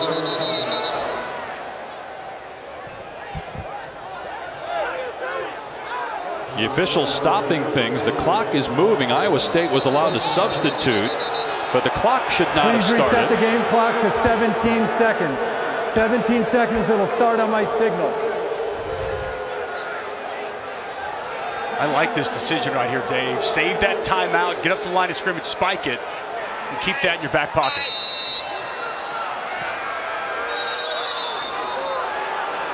Boy, do they actually... No way 3 seconds should have gone off the clock there. Crowd doesn't like it. It's second down. Dabo doesn't like it. Okay, it's second down because of the spike, but yeah, the 3 seconds is interesting. So we're down to 14, still one timeout left, 11th play of the drive here. We'll see if you probably have 2 shots at the end zone. Got to be careful, obviously. You have points, you would think, with B.T. Potter is one of the best kickers in the country. 21 of 25 in the season. Made a couple of 50-yarders, including a 51-yarder in this game tonight. Collins isolated up top. Uiagalelei in trouble. Gets rid of it. Dangerous throw that time. Thankfully for Clemson, there were no Iowa State players in the areas. He just threw it up for grabs. Well, Isaiah Lee with a really good rush inside. You see him using his hands on the center. Hunter Rayburn grab an arm over, and he's in Uiagalelei's lap immediately. A bit of a dangerous play there. Just letting that ball flutter in the middle of the field. Dusty, going back to your point, they got to take advantage of the one-on-one that they've got at the bottom of the screen for y'all. 6'3" versus 5, what, 11, 5'10"? And you would think they'd take the shot here. Again, knowing you have the field goal. Uiagalelei to the sideline, and it's dropped at the 10-yard line by Bo Collins. 5 seconds to go, 4th down, and Clemson will have to try the field goal now. And Bo Collins doesn't look this ball in. Takes his eyes off, looks at the defender, Hummel, as he's in pursuit. Gotta look that ball in, catch it before you work your way out of bounds. But even if he catches it, you're still kicking the field goal at this point. A little surprised they didn't at least take a shot to the end zone there. Completely with you. And as Tom mentioned, you've got a size mismatch outside. 6'4" Dakari Collins, 6'3" Bo Collins. Timeout, Iowa State, their second of the half, 30 seconds. Bowl season continues New Year's Day on ESPN, the PlayStation Fiesta Bowl on ESPN between Notre Dame and Oklahoma State. Rose Bowl game presented by Capital One Venture X, Ohio State, Utah, and then we finish off with the All-State Sugar Bowl, Baylor and Ole Miss. Be some great games on New Year's Day. We're going to be right here. We've got a good one. And Iowa, Kentucky, and man, Oklahoma State, Notre Dame. That's going to be awesome. The Marcus Freeman era begins. Ohio State with several opt-outs. Can't wait to see that one. And love the fact that Matt Corral is going to give it one more ride with his guys. But what a year for both Ole Miss and Baylor. Great slate on New Year's Day. B.T. Potter 2 for 2. This is a 36-yard attempt. And it misses wide to the left. He had made 13 in a row before that one. First touchdown might win. We've had a pair of missed field goals, 3 made field goals, and it remains 6-3 Tigers at halftime.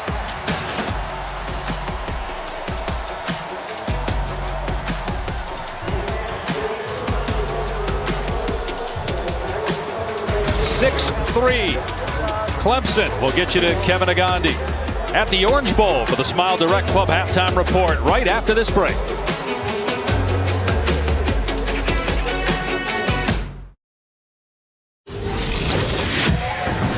Welcome back to Capital One Bowl Mania. Welcome back to the Cheez-It Bowl, part of Capital One Bowl Mania. Beautiful night in Orlando, Florida. And a packed house here at Camping World Stadium for Clemson and Iowa State. And the Tigers seeking win number 10 for the 11th consecutive year. They lead 6-3. Our first half stats brought to you by PlayStation. No touchdowns in this game. A pair of missed field goals by each team. No turnovers. Only 2 penalties for each team. DJ Uiagalelei had a productive first half with yardage, 145, second most in any half this season. Brock Purdy, Iowa State quarterback, 9 of 15 for 112 yards in his 46th start in his final game as a Cyclone. A big part of the success for Iowa State in its 5th consecutive bowl game, a school record. Won the Fiesta Bowl against Oregon last year.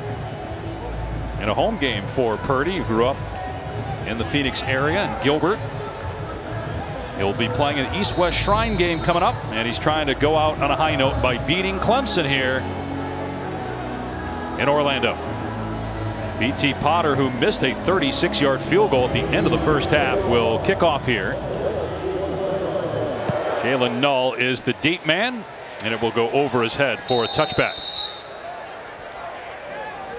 Welcome to the booth, Dave Pasch, Dusty Dvorak, Tom Luganville down on the field. Well, Dusty, we were talking about this during the break at halftime, that this game has gone exactly how we thought it would in terms of the defense. 2 top 10 defenses, they played like it in the first half. No question, especially in the red zone. 3 red zone opportunities between the 2 teams, no touchdowns, so really bowing their necks as the offenses get closer to the end zone. And no turnovers so far in this game. Whoever makes a mistake or a big play on special teams could be the difference in a defensive battle like this. We mentioned the 2 penalties on each team.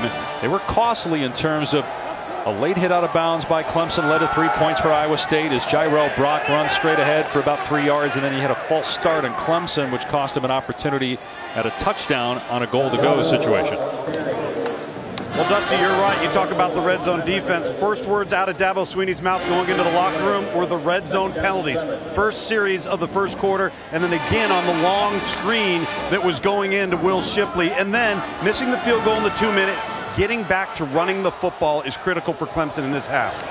Here's Purdy stepping up and dumping it off to Jared Russ. Walk on first team all Big 12 fullback, and he's got a first down. You know, you look at this offense and talking to Matt Campbell coming out, Dusty, he said, we are so close. We're an eyelash away on a play here or a play there. He loves the productivity on 3rd down from Brock Purdy. Says we're moving the ball. We've got to come up with some answers in the red zone.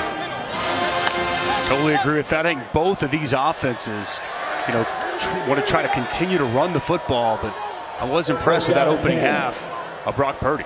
No Breece Hall, opted out, going to the NFL. So Jairell Brock is the running back, and a flag comes in as Brock is stacked up at the 39-yard line.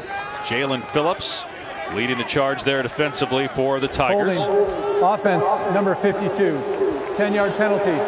Replay first down. Trevor Downing, who is playing center because of an injury to Colin Newell. Big 12 Now on ESPN Plus is a must for Big 12 fans. The documentary series Our Time is back, and this year they have unprecedented all access to both the Baylor men's and women's basketball teams. The show premieres Thursday, January 6th, then every Thursday for 11 more weeks. A new show will be available exclusively on Big 12 Now on ESPN Plus. Well, Baylor's got it going right now. On the football field, on the hardwood. Great year for the Bears. And it might be that way for a while. Here's Silas off the left side and run out of bounds at the 31. Big hit by Booth. 8 of 5. And not a good sign there with James Skowski, the veteran linebacker, that right leg in a boot. Unfortunate, man, for all he's meant to this program. Part of 5 ACC championship. And all those college football playoff semifinals, couple of national titles, and have his last game end in an injury. I hate to see it. You know what I love to see? He's still engaged. He's still trying to help impact this game and help his team get to 10 wins. But that's how Dabo Swinney has operated all week, as Purdy throws downfield, incomplete, going for null. When we talked to Dabo, he's always fired up, and we played for you if you are just joining us and didn't hear at the top of the telecast, the way Dabo was addressing the team pregame. He said, let's have our best 4 quarters. No opt-outs when in a time where you got coaches opting out and leaving their teams that are in the college football playoff mix in November. You've got a lot of NFL players that are on the field tonight for Clemson playing together because they have a chance to play with their brother one more time. No question. Andrew Booth, he's a first-round corner. Don't know if he's going to come out or not. And look, getting to 10 wins, it matters to Dabo. It matters to this team. And the way they've rallied after a 2-2 start, said it's as proud as he's been of any team he's had. On 3rd down and 15, Purdy with time. It's behind his intended receiver. Would have been short of the line to gain. Kohler couldn't hang on. Again, the pass was behind him. Big hit by Jalen Phillips, though, to dislodge it. 4th down.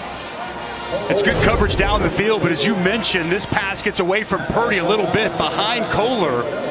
And a nice tackle coming in. Clean hit there by Jalen Phillips, separating Kohler from the football. And a good opening possession for Wes Goodwin's defense. Goodwin taking over for Brent Venables. Now calling the plays at age 37. And it's taken into the 22. And man, Will Brown is hammered. 46-yard punt. Wilson with the stop for Iowa State. 6-3 Clemson with the lead. And the Tigers will get the ball for the first time here in the second half when we come back.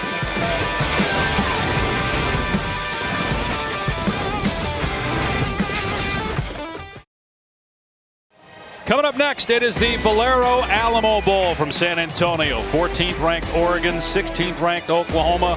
Dusty's old coach Bob Stoops is back for one game with Lincoln Riley off to USC, and Brent Venables, the new head coach at Oklahoma, the D coordinator here for a long time. Tony Elliott, longtime offensive coordinator, now the head coach at Virginia. Dabo said how happy he was for those coaches, how much they've grown, and loves to see them go out and start their own program. Clemson runs it here on 1st down to Will Shipley for about 2 or 3. How do you think Elliott will do at Virginia? We had them late in the season, and Bronco Mendenhall decided at the end of the year that he was done. There's some good pieces there, and it starts with the quarterback, Brennan Armstrong, right? The fact that he's coming back and a play for Coach Elliott, that's a great building block to start his tenure there. I think he's going to have a chance to have some good success. Another run play. Shipley looking for some room off the left side. It's not there. Only 2. Orion Vance and again Bo Freeler. We keep saying that name. True freshman. In there again on the stop. There's an injured Iowa State player though. It's Anthony Johnson. Longtime starter. 41st straight start. He's hurt.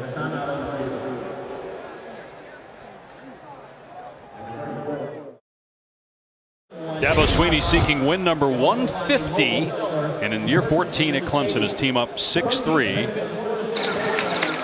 Dabo is the Tiger King, and I don't know that Dabo has seen this yet, but when he gets word about it, he may not appreciate the stash. But it looks good. He may see that stash and say, I need to go for a new look. He wears it so well. How about this run, though, that Clemson's been on? I mean, it's been remarkable. First time they haven't been a part of the college football playoff. Dan Radakovich, who has now gone to Miami, such a great run for him. Just a phenomenal job by Dabo Swinney. His staff, this program has been elevated to heights it's never seen. What I love about it, he does it the right way. His players graduate, high GPAs, and they win football games.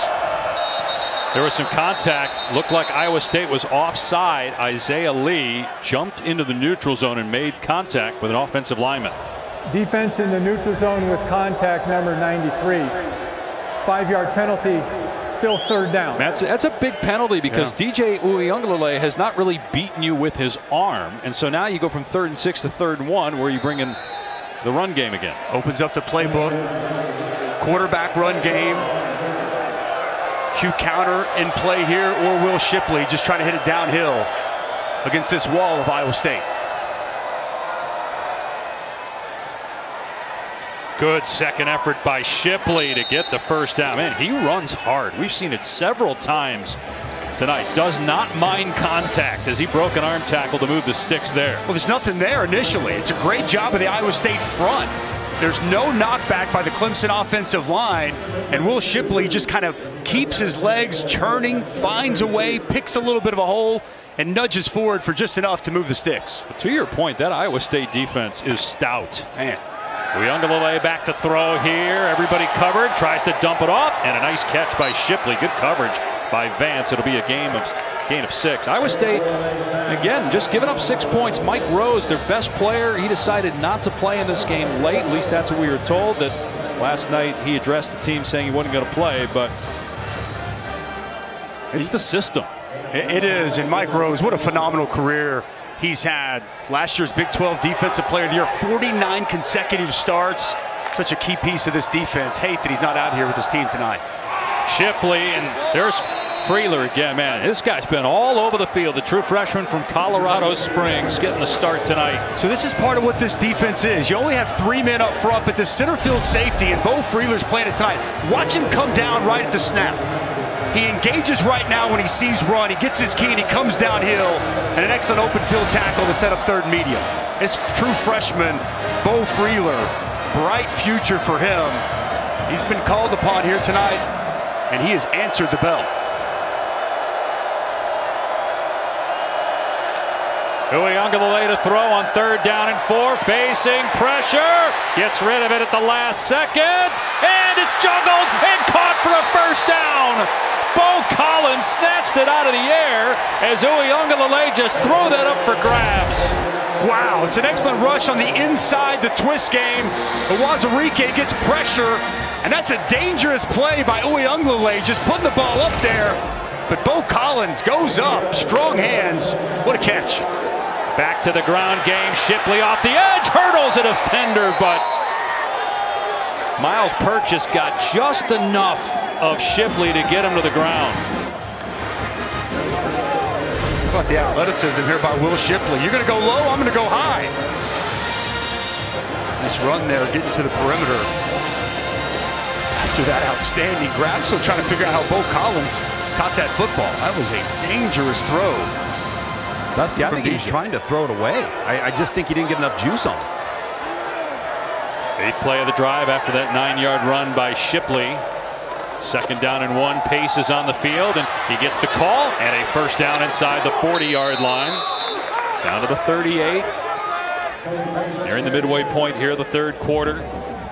3 field goals. That's all the scoring we've had. They're playing with pace tonight. Clemson offense usually plays at a slower tempo, and Brandon Streeter, new offensive coordinator, calling the plays here tonight. As we talked about, Tony Elliott gone. He's now the new OC. He played with a little bit more pace at the line of scrimmage, getting these snaps off quick. 1st and 10. Out of the pistol. Uyunglele on the pitch. Collins, and he's tackled for a loss. J.R. Singleton with the takedown in the backfield. Does Clemson try to trick play, and it failed? Well, watch Singleton. Okay, he's on a stunt. And as he reads it, and he stays home. And a nice form tackle there in the backfield. It's an outstanding job there by J.R. Singleton. So a loss of 3 gets Clemson off schedule. 2nd and 13.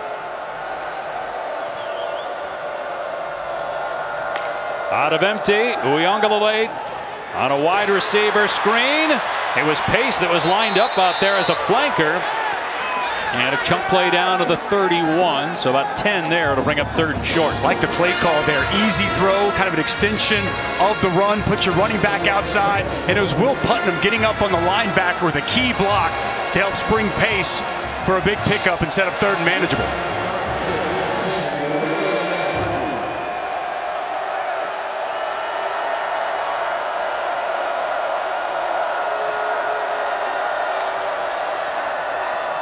Gonna run it with Pace, and he's wrapped up short. It's Freeler making the stick.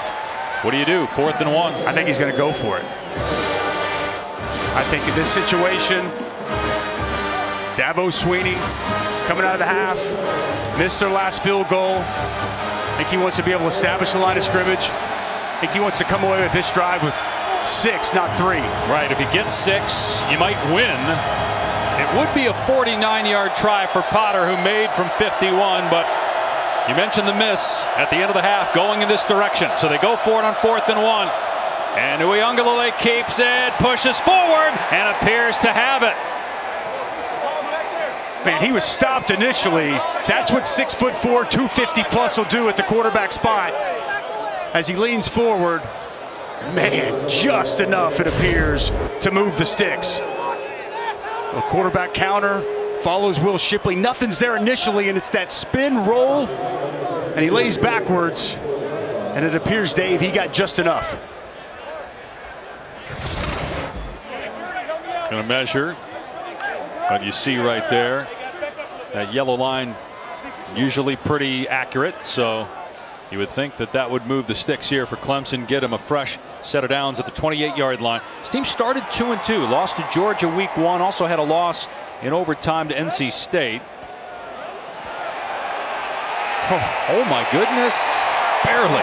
It is a first down, but wow, he barely got, not even a chain link. I mean, game of inches, millimeter. Dave.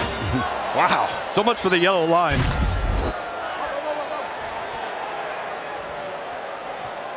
So fresh set of downs. Clemson ended up losing to Pitt. They did beat Wake. They handled Wake. Ended up with 9 wins, 6-2 in conference play. Trying to get win number 10, be 11 straight year, be the 3rd program ever to do that. Florida State and Alabama. Alabama's got 14 straight right now. Shipley pushed out of bounds by Freeler after a good gain on first down of about 8 or 9. Just a simple swing route, but how about Davis Allen, the tight end? Just a phenomenal block here. He's going to take 32, Gary Vaughn, all the way out of your screen into the sidelines to help pave that path for Will Shipley. Now, Davis Allen, he's an outstanding run blocker at the point of attack, out in space, improved as a pass catcher, key piece of this offense. On 2nd and 1, they run Shipley, and he's short. So it's going to be 3rd and 1. Clemson's been down here several times and has not been able to punch it in. They had a 15-play drive that ended in a field goal. They had a 14-play drive that ended in a missed field goal. We talked about that at the end of the half. This is play 14 of this drive coming up.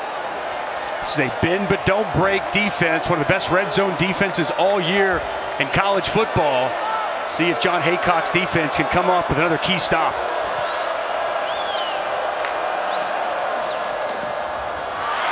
Uiagalelei keeps it, stiff arms it, gets a first down inside the 15-yard line. Freeler eventually with the stop, but Uiagalelei put his arm right into the face of Craig McDonald, who's shaken up on the play. Again, Uiagalelei for the 2nd time in this drive with his feet getting a first down, and with his hand with the stiff arm on that last one. So we got the injury timeout here for McDonald. 5 minutes to go in the 3rd. 6-3 Clemson. With Dusty Dvorak, Tom Luganbill, I'm Dave Pasch as we welcome you back to Orlando, Florida and the Cheez-It Bowl. Clemson in front of Iowa State, 6-3, and the Tigers are on the move. All right, here's Kendall Jackson to come down. He's the read, and then you're going to see McDonald come down. Excellent fake here as 47. Kendall Jackson comes down. It's the right read, and then the stiff arm by DJ Uiagalelei in the open field of Craig McDonald. Nice read, and the strength there by the big quarterback. Inside the 15-yard line. First down and 10. Inside run. Shipley breaks it to the outside and walks in for the Clemson touchdown.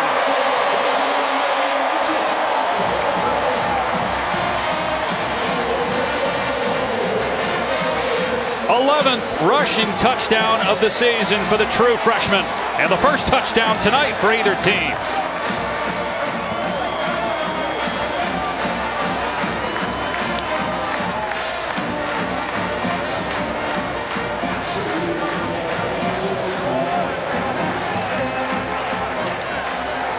So we talked about the 2 long drives, 15 plays and 14 plays that netted a total of 3 points.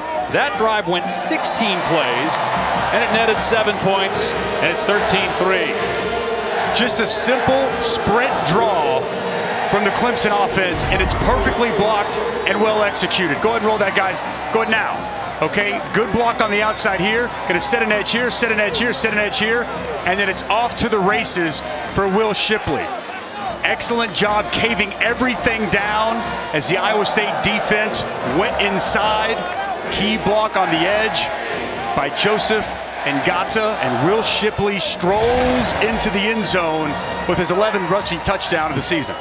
So that passes his coach, C.J. Spiller, for second most by a true freshman behind Travis Etienne, who had 13 in 2017, most by a running back since 1972. Spiller in the College Football Hall of Fame, great player, was a high draft pick by the Buffalo Bills, had about a 6 or 7 year career in the NFL, has gotten into coaching, and has done a great job with these young backs for the Tigers. In the field of play, it's Jalen Null for Iowa State, looking to get the edge. He does at the 30 and pushed out of bounds by the kicker, B.T. Potter. Fans, join us virtually for the College Football Playoff All Access experience, featuring exclusive content, games, and daily prize drops. Register today at ESPN.com/CFP All Access. There was a penalty flag down on that kick return. It's against Iowa State, so that will back the Cyclones up to their 10-yard line. Unfortunate, too. That was an excellent return there by Jalen Null, the true freshman, man. He's shown some real talent here on this field tonight. When set Iowa State up with such good field position, now backed up on their old 10. Kind of starting to get the feeling as this clock turns down. Time of possession so much in the favor of Clemson, almost plus 10 minutes. Get closer to the fourth quarter. Important. Brock Purdy able to navigate a successful drive here. And some movement pre-snap. That'll back him up even more. Right tackle, Derek Schweiger. False start. Offense, number 64. 5-yard penalty, still first down. Well, Matt Campbell irate with the official. Not sure what he saw that we didn't show you. He thought maybe somebody for Clemson was in the neutral zone.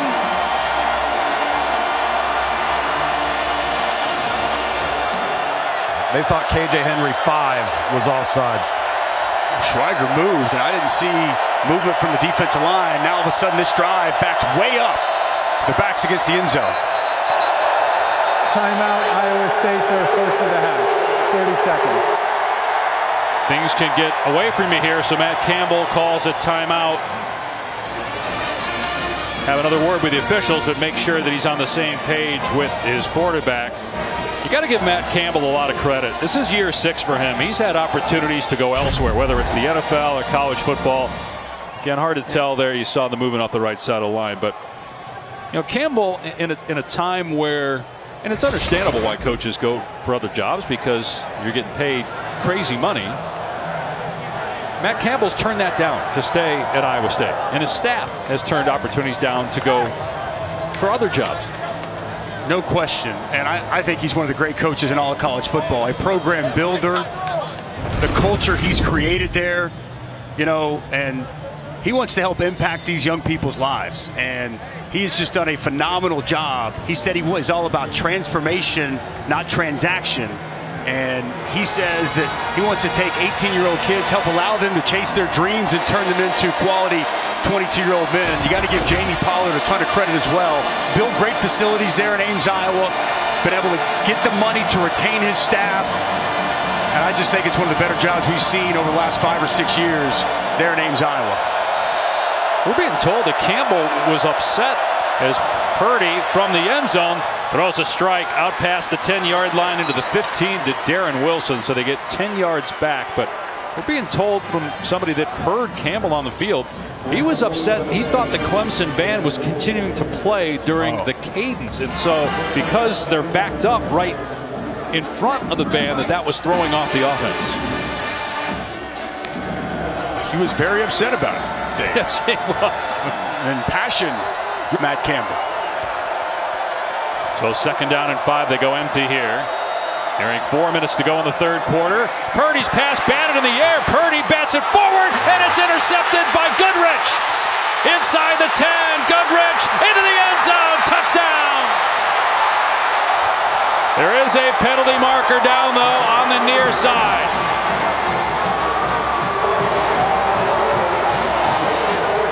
Justin Maskell batted it up into the air. Purdy was trying to bat it down. Instead, he batted it forward right to Mario Goodrich. Let's see if it stands. Flag is down at the 13-yard line on the near side. There is no foul for illegal batting. It was a legal forward pass. Any player may bat a legal forward pass. The result of the play is a touchdown. Wow. Game-changing play here by the Clemson defense. Take a look at it here. If you can't get to the quarterback, shut the rush down, get your hands up. Excellent job there by Maskell. And Brock Purdy, if he's going to bat that ball, he's got to bat it to the ground. He's got to spike that thing like a volleyball player. And instead, it's right into the hands of Mario Goodrich, and he takes it to the house for another Clemson touchdown. First team All-ACC, and just like that, 14 quick points by the Tigers, extending the lead to 17. It's what you're taught as a defensive lineman. If you can't get to the quarterback and you feel that pass is being thrown, get your hands up. And just say, God, you know what Brock Purdy's thinking, right? You know what he's thinking. Just get this ball on the ground so we don't have a disastrous play. And in trying to do that, it turns into disaster. Unfortunate swing of events right there, Tom. Yeah, it's almost like he jumped too soon, right? He's not tall enough or long enough to get up there and then have it bat down. The instinct is correct. Everything he did was correct. I'll tell you the other thing. After that play occurred, when you look at Clemson's defenders lead the charge, they all looked up somebody to block. Yep. They all were just leading the convoy. It's a well-coached football team. You drill that like crazy after a turnover. It's a great point, Tom. You're 100% right. Turn a turnover into points on defense. Very well executed as Goodrich strolls to the end zone. So 14 points in 53 seconds, and now Iowa State will start on its 25-yard line.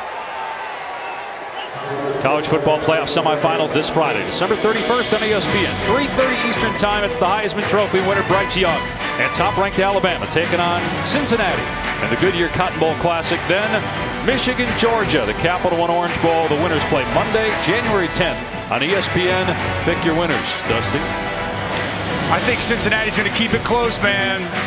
That secondary, that defense, they're going to give Bryce Young all kinds of issues, but I'm going to have to take the Tide. I do think Cincinnati, they're going to surprise some folks, and I think Michigan gets a little revenge for the way they performed the SEC title. We get the SEC championship rematch for our national championship. Okay, because you said Michigan, so you think Georgia beats Michigan. Yes. As Gyro Brock takes it out to the 30 for about 5 yards. I think both games are going to be competitive, though. I don't expect Georgia to go in there and just push Michigan around, but defense of Georgia, I think they look like the team we saw most of the year is Andrew Booth trying to get off the field. And what could be his final game as a member of the Clemson Tigers, a junior who has a bright future in the NFL. He's really upset. He's a phenomenal player. I think he's one of the better cornerbacks in all of college football. Great man skills. He's got loose hips, quick feet, route anticipation, and he also tackles so well. Yeah, he was upset with something that happened after the play, and you see it here as he gets driven to the ground by Jalen Null. Boy, the umpire's right there. A little surprised that there wasn't a penalty marker. Just based on what we've seen this year with how they've called those kind of things. Yeah, that was a very physical play by Jalen Null. Probably fortunate that didn't draw 15 yards. I just hope Andrew Booth's okay. Man, penalties really starting to. False start. Offense number 43. 5-yard penalty, still second down. That looked like a play from arena football. Jared Russ like running like full speed before the snap. They shoot themselves in the foot. Think about that last drive, the way it started with a good kick return. It gets backed up and then a false start. Obviously the disaster with the turnover. Here you're in 2nd and 5, second and good situation. And now you're backed up to 2nd and 10 with another self-inflicted penalty. I had the movie American Underdog in my head. That's why I brought up the Arena Football. Great movie if you haven't seen it. About the life of Hall of Famer Kurt Warner. Outstanding. 2nd and 10. Through the hands of Null. Incomplete. That was a forward pass. Boy, right now, you can kind of sense it, right? Clemson's defense flying around. That's the one thing, going back to what Coach Venables demands, running to the football. And that's going to continue here with Wes Goodwin. And you see him flying around the field. And you got to know right now, down 20 or up 20-3 passing situation, ears will be pinned back coming after Brock Purdy. When Goodwin was named the D coordinator, there were a lot of people outside of the program that said, what? But in talking with the Clemson coaches and the support staff, as Purdy is in trouble and gets it away to Null on 3rd and 10, he's tackled short of the line to gain, so it's 4th down and 5. But in talking to people around the program, they were not surprised at all. In fact, the players knew what they were getting with Wes Goodwin. They were very pleased, we're told, with the decision. And again, I know you talked with Brent Venables, who had the job and is now the head coach at Oklahoma. He sung the praises, as others did, of Wes Goodwin, including Bruce Arians. It's his right-hand man, right? And as you said, at Arizona, I mean, and talking with other people around the program, and Dabo Swinney said it was an absolute no-brainer. As the guy's football IQ off the charts. Another Clemson Tiger, KJ Henry. Good to see him get up, be able to walk off the field on his own. So 4th down and 6. Iowa State will punt it back to Clemson, leading 20-3 with 2 scores in less than a minute.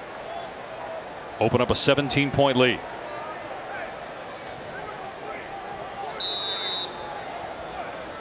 Gain of 4 on the play. 4th down and 6. That's not going 29. If this score holds, this would be the 6th loss for Iowa State. 4 losses by 1 score. They also lost to Iowa outside of conference play. A flag is down, and Will Brown wrapped up at the 40-yard line. The other losses for Iowa State: at Baylor, at West Virginia, at Texas Tech, at Oklahoma. They were preseason number 7 in the AP poll. Clemson was preseason number 3. During the kick, personal foul, face mask, receiving team number 2. 15-yard penalty from the end of the kick. It's 1st down. It's on Fred Davis. You don't normally see that by return team. Take a look at the performance update prepared by Tax Act.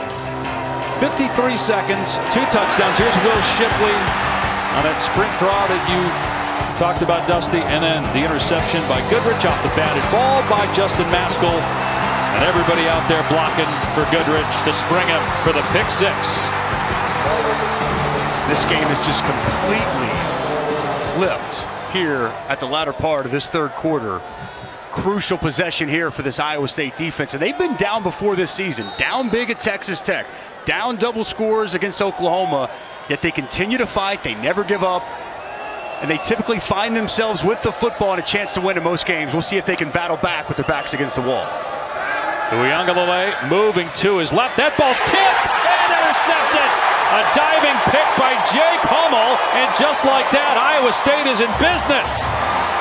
Like I said, this team is not going to quit. They don't know how to quit. They're going to keep fighting and scrapping and clawing. And it's Will McDonald getting his hand on the football. And Jake Hummel picking it off, giving life back into this Iowa State football team. Good athletic play by the outstanding pass rusher, getting his hands on the ball. And Jake Hummel played so much football for this game. 62nd career game played. Nice job diving out, full extension, and corralling that football as he goes to the ground. Now, if you're Iowa State, you got to get 6 here after getting a takeaway and starting at the Clemson 28-yard line. Purdy on the move, got a man wide open. He threw it out of bounds, though. Oh, he had him. Noah was open down the sideline, but the pass was wide of the target. Made the catch, but could not get the foot down. That would have been a gain of about 20. Oh, you've got to take advantage of these opportunities when you have them. Mr. Brock Purdy, you're going to see Goodrich come off your screen. He was on a corner blitz. Nobody accounts for Noah on the sidelines. Did he get Man, he was close. No, unable to get that foot in bounds. Man, that should have been an easy pitch and catch from Brock Purdy. Pass that he sure wishes he could have back. Only about 50% completion percentage. He's at 73% on the year, 4th in the country. In trouble here, but steps up. Moving left and throws it out of bounds. That's good coverage down the field. The scramble drill as Brock Purdy breaks the pocket. Nobody comes open down the field. Just has to throw this ball away. Here's a crazy stat for you. Clemson this year, off of turnovers. Okay, 24 points have been scored on Clemson off of turnovers. 21 of those were defensive touchdowns off the turnover. This defense has only allowed 3 points to an offense off of turnovers all season. So when they snap back after their offense gives it away, they've come up with stops time and time again throughout the season. A field goal at least gets you back within 2 scores, but a touchdown would give you a ton of confidence. 3rd down and 10. What about the tight end, Charlie Kohler? Good time for him. Going to run the ball with Brock, and he's going nowhere. Interesting call there as McGuire throws him out of bounds. Matt Campbell wants a flag for a late hit, but not going to get it. They're obviously going for it, I guess, or no? No, they're going to bring on Mevis, but I don't get that call. I don't understand the selection there by Tom Manning. I mean, you've got a senior quarterback who's shown to make big plays coming back in games throughout the course of his career and this season. Maybe they're just thinking, Dusty, you know what, we got to make sure we get something, and we turned it over in the last possession, so let's run it. I don't know. Yeah, but you can't outflank this Clemson defense to the edge. Or maybe if he got 5 yards, they would have gone for it. Conservative call. And that hooks, and it's good. Didn't look good initially, but 45-yarder from Andrew Mevis, and Iowa State gets 3 points from the takeaway and back within 14. Well, as you mentioned, looks like my driver sometimes. That good, huh? One thing, yeah. Draw on that baby. Nice kick right there. 2-score game now. I don't know, Tom. I just felt really conservative in that spot. You got a guy like Brock Purdy. You got Charlie Kohler, one of the best pass-catching tight ends in the country, and right, just almost resigned to the fact that we're going to kick a field goal. Well, and today's point, okay, maybe you think you're going to run it up inside and go for it on 4th, but athletically, you don't have the advantage running to the boundary on the perimeter against Clemson's front. But they do get something, so you're not in the 4th quarter yet, and you're back within 2 scores. Purdy only 7 for his last 19 after a 5-of-5 start, including the interception off of a batted football that was returned for a touchdown by Goodrich. This ball is absolutely crushed. Touchback will come out to the 25. There are lots of different ways to enjoy the college football playoff semifinals this Friday, December 31st. You got the main broadcast, of course, on ESPN. ESPN2 Command Center, you got Skycast and ESPNU. SEC Network, you get the hometown radio for Alabama and Georgia. ESPN Deportes, the game called in Spanish. Bama Cincinnati, Goodyear Cotton Bowl Classic, Michigan Georgia, Capital One Orange Bowl. Got options, baby. Kind of like with Cheez-Its. So many flavors to choose from. And you've tried them all tonight, with the exception still, we're holding out for the Luganville special, the Buffalo Cheez-It, which he is hoarding for himself down on the field.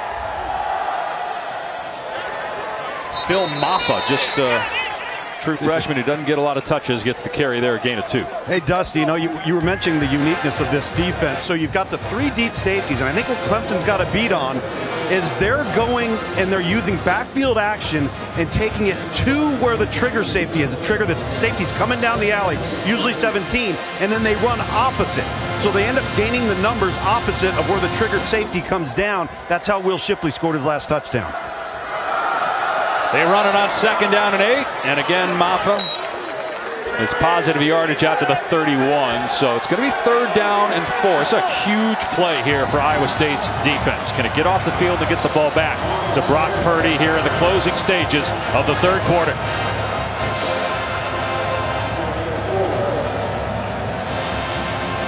John Haycock, sixth-year defensive coordinator. Iowa State 10th in the country in defense this year. DJ Uiagalelei on his last pass threw an interception. We'll see if Clemson lets him sling it here if they keep it on the ground. They do have to snap it here before the end of the quarter. Uiagalelei to throw. High percentage pass, but it's knocked away from the tight end. Incomplete. McDonald batted it down. It was intended for Davis Allen. 4th down. What's an outstanding play here by Craig McDonald. Watch him break on the football. I mean, that ball's out. He's breaking on it. He gets that left hand in to knock that ball loose. I mean, an outstanding individual effort right there by Craig McDonald. As you mentioned, partner, that's a crucial 3rd down. You've got to get a stop right there. And a big-time pass breakup. So now you're going to start the 4th quarter in possession. Even if you take up half the quarter getting a scoring drive and you get 7 points, you're back within a score with a lot of time left. So those 3 points they got off the interception were big. And now you have a really short punt, and the fair catch made. Good field position to start the 4th quarter for Iowa State on its 38-yard line after only a 32-yard punt. Don't go away. Iowa State in possession. Down 20-6 though. 4th quarter coming from Orlando.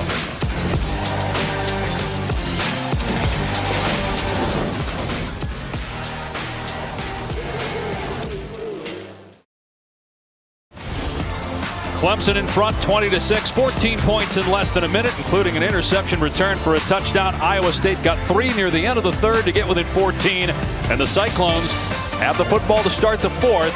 They had only 15 yards in that 3rd quarter on 14 plays. But a lot of time left, and they got a veteran quarterback in Brock Purdy.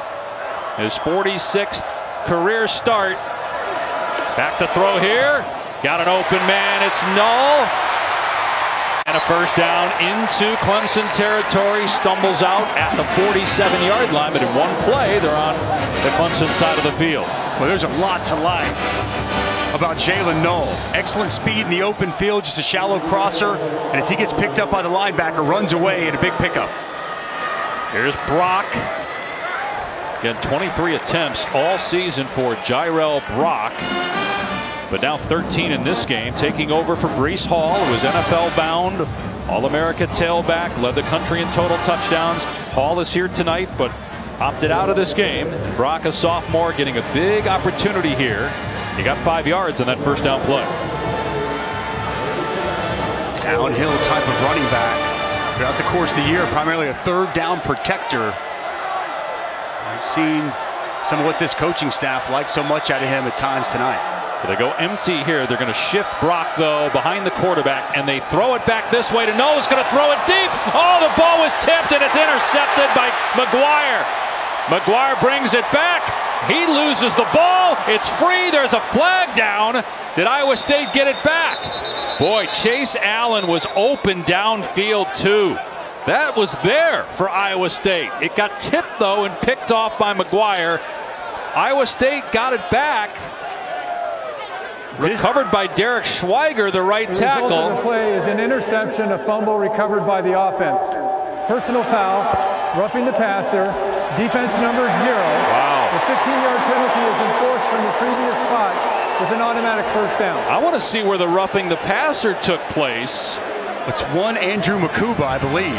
I think it was Carter is what Carter they called. Okay, yeah. my apologies. Let's see where it happened, though. Yeah, Andrew, yeah, you got it. It was right, Carter. And he hit Null there. Null, I guess as a defender, when it's not the quarterback, you maybe think differently about how you go at him. Well, he jumped and kind of came with his hands down. Avo Sweeney is not happy about that whatsoever. Wow, what a crazy turn of events there. Seemed like disaster initially for Iowa State. And after the penalty, they're inside the 30.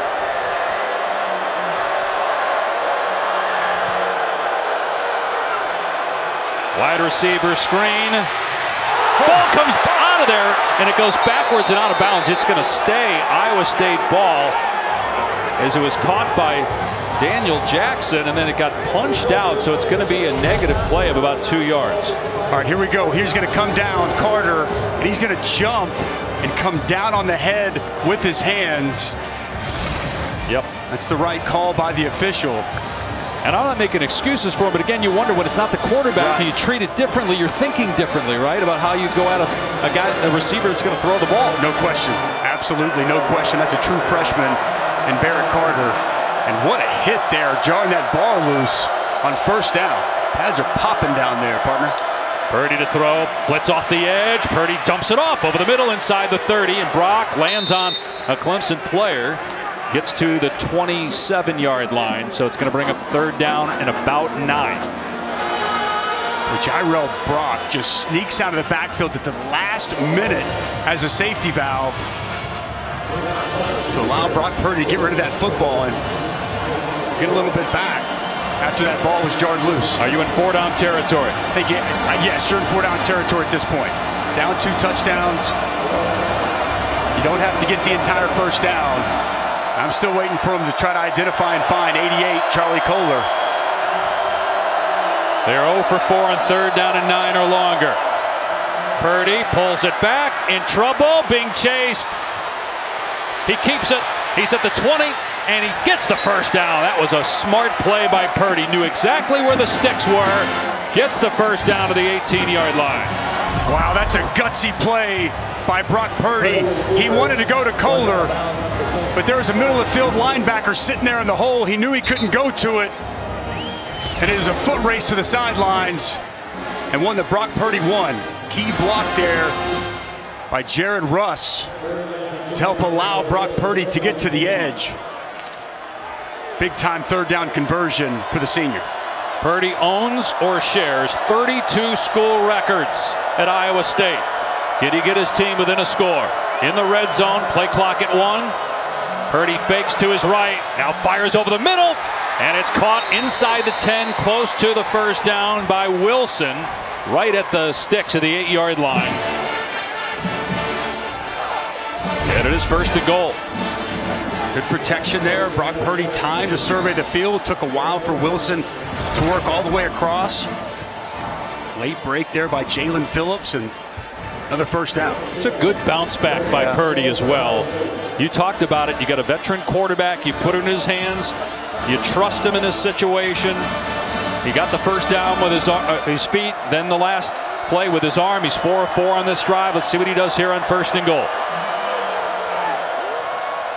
Going to hand it off. Brock makes the first man miss, but then push back at the 6-yard line by K.J. Henry. And to your point, Brock Purdy, always the same, as Matt Campbell told us. Even kill in tough times.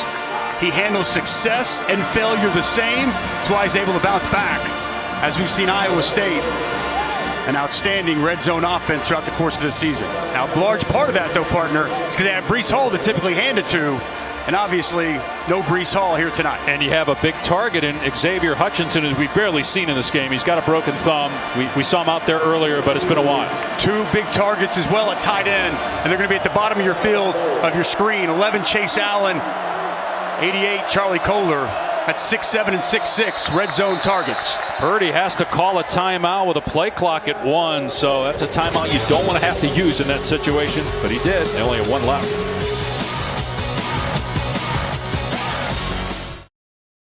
Somebody else to get a key touchdown here for Iowa State. Down 2 scores. They have a second and goal. Breece Hall led the country with 23 total touchdowns, 20 on the ground. Other Iowa State running backs this season, a total of 3. But again, not many opportunities, just 43 carries coming into this game. Still have some options here to run it. A second and goal on the 6, and you have Jairell Brock as the back.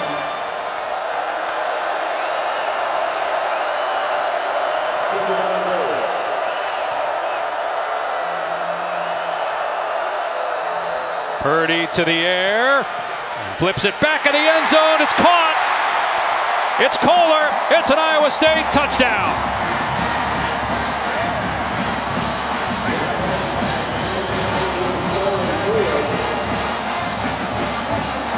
Been waiting for this. Such a great red zone target. This connection, as we're going to see, we don't have it in the screen, but it's going to be a simple Go ahead and freeze it right there, guys. As he made this cut into the inside, zero, Barrett Carter. We're with the head fake. It was a great head fake. On the slant, he comes inside. Carter bit with it, worked outside, middle of the field wide open, and an easy pitch and catch from Purdy to Kohler. Three-time All-America tight end, Campbell Trophy winner, the academic Heisman, a guy that got one offer for scholarship. That was Iowa State. From Norman, Oklahoma. Played high school basketball. Was a teammate of Trae Young, but he's become one of the best tight ends in the country. Big score here. Iowa State back within 7 early in the 4th in Orlando.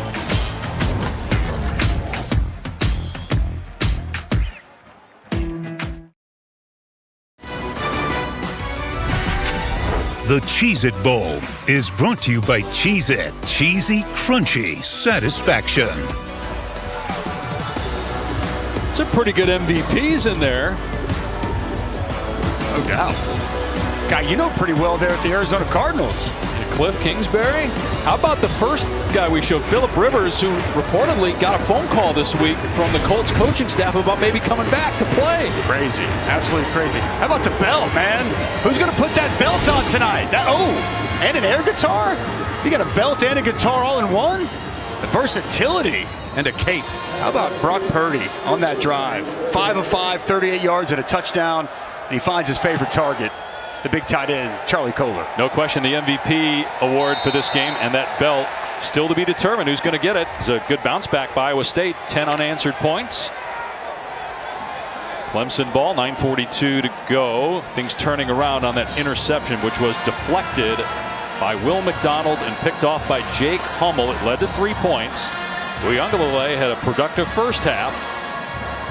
And he's under evaluation right now. We talked a lot about the changes on the coaching staff, new offensive coordinator, new defensive coordinator. It's expected that the offensive line coach, Robbie Caldwell, is going to retire. Longtime O-line coach with Clemson and NC State. But also, Uiagalelei is going to have some competition in Cade Klubnik, who might be the best quarterback in high school. They run it here in Shipley, stiff arming. Eisworth with a good tackle. They're going to throw a flag, though. They might say here that it's a horse collar tackle. Personal foul, horse collar tackle, defense, 15-yard penalty added to the end of the play, automatic first down. That's 2 personal foul penalties on Eisworth today, the 3-time captain. He's just trying to get Shipley to the ground. It looked like his hand got in the grasp of that back opening. That's the right call by the official. My old teammate Roy Williams kind of made that somewhat famous, or made it a penalty. It's a big play on first down. He attacked on the 15. Greg Eisworth, I still marvel at the career Greg Eisworth has put forth for Iowa State. You mentioned it, 2 costly 15-yard penalties tonight, but the impact he's had on this defense for the last 4 years, it's been outstanding. So in one play, Clemson is already at midfield, leading by 7. Shipley off the left side into Iowa State territory and keeps the feet moving. We've seen that several times from him. Now a flag comes in. One of the offensive linemen came in there late. I think it's going to be on Putnam.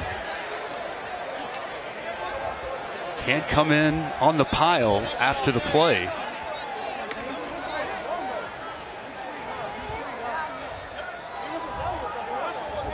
After the play, personal foul. Offense number 56. 15-yard penalty. It's second down, the down count. It's going to be second down then at about 20, and you see Dabo saying be smart to Will Putnam. That's exactly right. And this play's over. It's the right call. I mean, this play's over. Zach Peterson's on the ground. It's not like he did anything wrong, and Putnam just with an untimely mental mistake right there. Goes from 2nd and 2. What, 2nd and 17? Iowa State's got to take advantage of this right here. They've got to get off the field defensively. No question.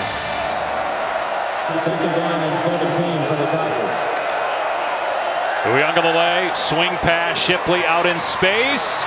Able to break one tackle, get to midfield, and then brought down there by Craig McDonald. So gain of about 8, still 3rd down and long.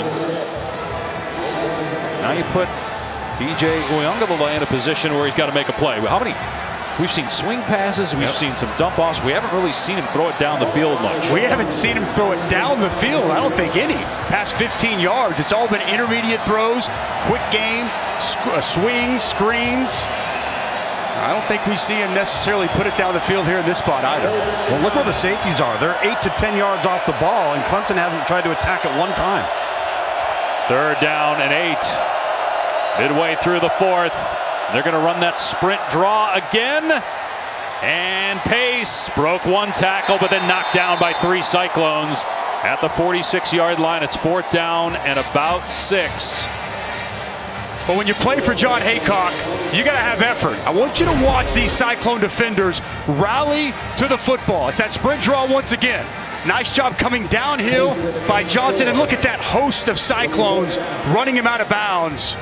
When you pop in the tape of this Cyclone defense, they are fundamentally sound. They leverage the football, and they play with their hair on fire. Great effort to get the stop and force the punt. So now they'll get the ball back with a ton of time, down 7. Will Spires, excellent punter, trying to pin Iowa State deep. It lands at the 5, and Clemson downs it at the 2, right on cue. Phenomenal punt, and Andrew Makuba was down there. Iowa State has to basically go the length of the field to try and tie the game here in Orlando.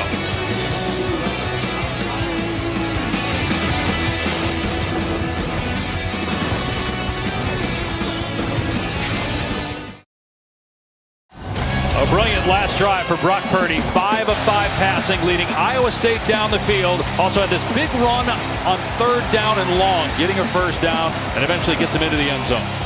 He was awesome. And you go back to that 3rd quarter, I believe just 3 of 9 for 22 yards and the interception, and he bounces back in the 4th quarter.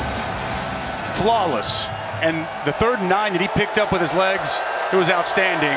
And once again, this Iowa State team with the football, a chance to tie it late in the 4th quarter. That touchdown, the 100th of his career that he's accounted for. Most in the history of Iowa State. 97 yards away from tying the game. They run it on 1st down, and it's a negative play as Brock is wrapped up by Tyler Davis for a 1-yard loss. Man, Clemson is so good on that defensive line every year. Penetrate up the field, inside little slant there, and Davis gets underneath the blocker and gets the TFL. Purdy to throw from the middle of the end zone and dumps it off across the middle to Brock. He comes up short, but it'll be 3rd and about 1. Tackle made by Levante Bentley. It's the 2nd time we've seen this in the 4th quarter from Brock. Stays in initially and then leaks out at the last moment. No one there in the middle of the field. Nice check down by Brock Purdy to give yourself a little bit of room as you were backed up against your own end zone. Great eyes from Purdy too, man, because his eyes could have came down under duress. Knew where his outlet was. Veteran move when you're backed up. And with only 1 timeout, this is an enormous 3rd down. You don't want to kick it back to Iowa State. Purdy throws complete for a 1st down to Null. Again, that shows you the confidence they have in their veteran quarterback. Having him throw it there on 3rd down and short. Yes, it was high percentage, but we've seen him miss on a couple of those tonight. Makuba late to get over there. A lot of cushion there, but the slot receiver, Null, easy pitch and catch. 1st down from the 20. Purdy. And stumbling as he makes the catch is Silas, and down he goes for a loss of about 4 at the 16. Just lost his footing there, Dave. Kind of got turned around a little bit, lost his footing. So now you're in 2nd and 14. Clock at 5:20 and counting. Again, just 1 timeout. True freshman Silas stays in there at running back. Out of the pistol here for Purdy. Now changing things up. Play clock is at 10. Purdy has completed his last 8 passes here in the 4th quarter. Looking for 9 in a row. Has time. Ball batted again. Incomplete. The last time that happened, Clemson got a touchdown. A row. Got the hand up. 3rd and 14. A row. Nice job getting his rip up. As you're to see him working. Going to come inside. Oh, he's working on the center. Downing gets that rip up and gets the opposite hand on the football. Big time pass deflection, setting up 3rd and long. Xavier Hutchinson has checked into the game despite a broken thumb. We have not seen him very often, but he is out there. 3rd down and 14. 2 high safeties here. Purdy in trouble, gets hit and sacked back at the 10-yard line. KJ Henry got him. It's 4th down and long. Well, KJ Henry, the graduate senior, watch him work here. Just a hoop drill. He's going to turn the corner, work the hoop, keep running, keep running, keep running. Brock Purdy never felt that pressure come from behind, and a massive sack to get the Clemson defense off the field. First sack tonight, and now Iowa State has to punt from its end zone and absolutely has to get a 3-and-out. But because only 1 timeout, if they get the ball back, there won't be a lot of time left. Short punt, fair catch made at the 42-yard line of Iowa State for Will Brown. KJ Henry with a big play, forcing the punt. Clemson will be back on offense with a 7-point lead when we come back.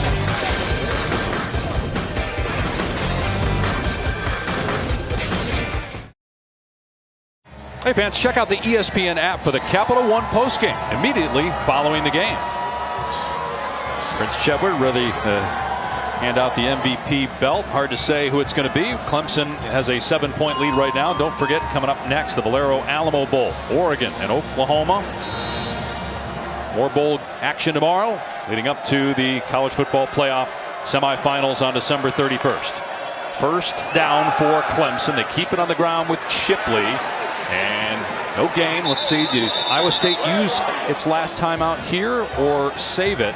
They had to burn one when Iowa State was backed up, and Matt Campbell was upset with the officials about the Clemson band. He thought they were disrupting the cadence of Purdy still playing while he was trying to talk to and call the play. And then they called another timeout earlier in the quarter when they were in a goal-to-go situation and the play clock was winding down. Those timeouts are precious, man.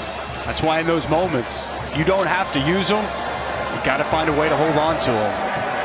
We'll see if this Iowa State offense can get the ball back with enough time to try to pull the comeback. That was a good start, getting a negative play on 1st down.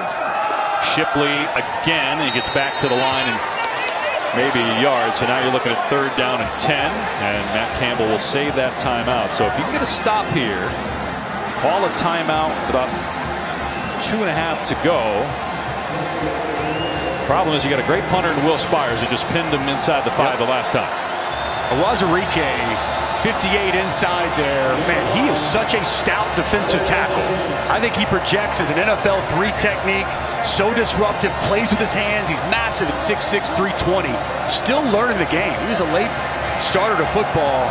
This whole defensive line for Iowa State, they've been good tonight. I don't think that we're going to see him throw the football here. I think they're going to keep him on the ground. Timeout Clemson, their first of the half. 30 seconds. Well, play clock was at 1, and so Dabo Swinney called the timeout. So then clock will start on the snap. They've won 101 consecutive games when leading by 17 or more, going back to 2010. They're up 20-3 in this game. It's now 20-13, and they have a 3rd down and long. So at this point, it would be shocking if they let DJ Uiagalelei throw in this situation, but you're not just playing for this game, you're also playing for the future. So do you say, you know what, we trust them to make the right decision? If nothing's there, throw it away, or just tuck it and run? Well, don't throw it away. You want to make Iowa State burn that timeout, right? Make them, whenever, if they're going to get the football, right. You know, you want them to have to use that. I think they're going to keep it on the ground here. I think it makes too much sense to, and avoid somewhat disaster, and it'll force Iowa State to burn a timeout. And the way your defense has played all night, don't you trust them more than anything on your football team? Clemson's punter, too. But guess what? High percentage situation. So he just takes off here, takes the sack. Iowa State will call the timeout. But they trusted him. They allowed him there to make the decision. If it wasn't there, just tuck it. Go to the ground. Well, it was a screen to one side and it was a swing to the other. So, I mean, it wasn't like they were going to throw the football down the field. Matt Campbell's not calling a timeout, by the way. He's going to save it. Interesting. I think he's doing it because without it, it just puts so much pressure on you as a play caller, right? I mean, You have to be so on point so fast without any time to be able to settle down and think about your next move. I mean, you do have 2 minutes. You're going to have 2 minutes and a timeout. Right. But again, Spires, we talked about it last time he pinned him inside the 5.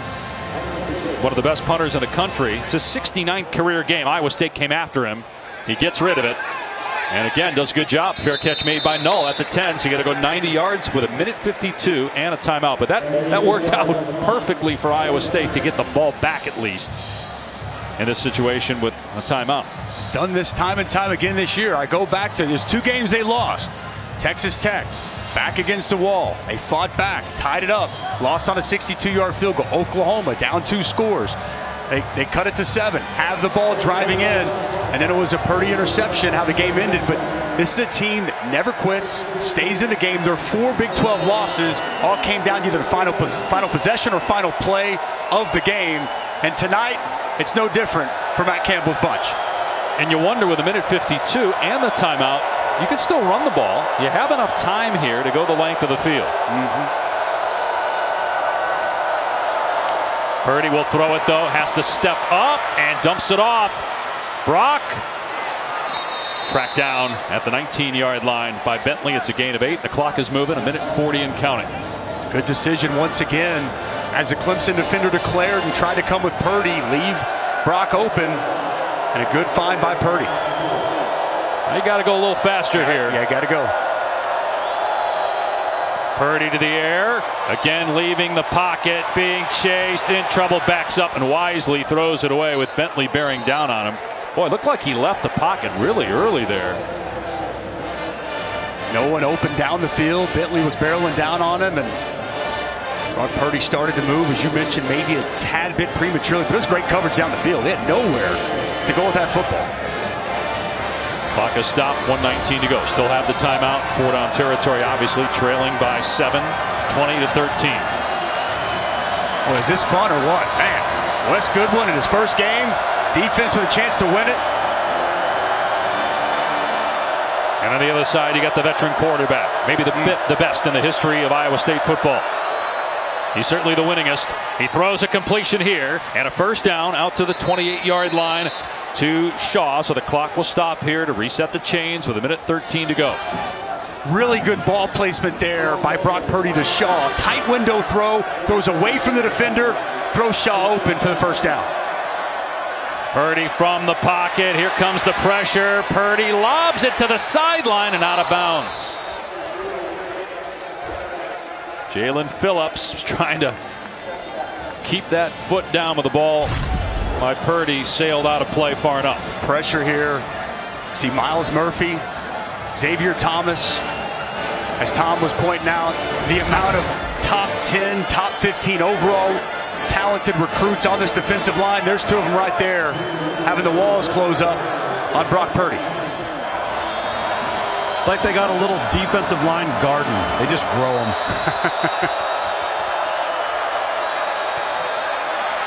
Everybody covered again, so Purdy moves outside the pocket and throws it away again. Now it's 3rd down and 10, 52 seconds remaining. That's still the 1 timeout. Sorry, that time the protection was good. The coverage was better, right? As you mentioned, nowhere to go with the football. You said it, you got Wes Goodwin, first game, taking over for Brent Venables, who helped lead you to 2 national titles. Now the head coach at Oklahoma. You're calling plays for the first time. What does he do here on 3rd and 10? I think you're playing coverage. I don't think you get overly aggressive. You trust your pass rush. Dedicate 7 on the back end. Purdy from the pocket over the middle. It's caught. Look to be short of the line to gain. Kohler will see where they spot forward progress. It's 4th down and about 2. Yep, I'm going to call the timeout with 40 seconds left. Got to use it right here, Dave. Sorry, got to use it. Have to. I mean, because this is it, right? This is the game. You can't rush into something at this moment. You got to get a good play called, your best play called here on 4th down. Let's see, too. They spotted the 36. That is about where he caught the ball, and then you see he got back there. So it's 4th down and about 3. Looks to be a good spot, That's right? a good spot, yeah. Right where it should be. Thought they might put a second or two back on the clock based on when the timeout was called, but it's at 39 seconds and no timeouts remaining. 4th down and between 2 and 3. This is essentially, Tom, your best 2-point play, right? I mean, it's what we got, 4th and 2. No different than if you had to go for it in a 2-point situation. We'll see what Iowa State dials up here. Yeah, there's no doubt. I think the one thing with a right-handed quarterback in Brock Purdy, if you look at where the ball's located, it might take away some pocket movement to his natural side, which would be his right side, which may hurt, because, you know, to your point with the 2-point play, you pick the hash mark, right? That's right. Yeah, you want to move it, now you can't move it. If they don't move the pocket, this has to be a ball that is out of Brock Purdy's hand quickly. Any chance of a run play? I doubt it. Brock Purdy, maybe if he breaks the pocket and gets on the perimeter and runs for the first down, I think you got to be looking 88. You got to be looking 13. If it's a run, it could be a quarterback draw. This is it for Iowa State. 4th down and 2. They go empty. That's Brock leaving the backfield, the running back.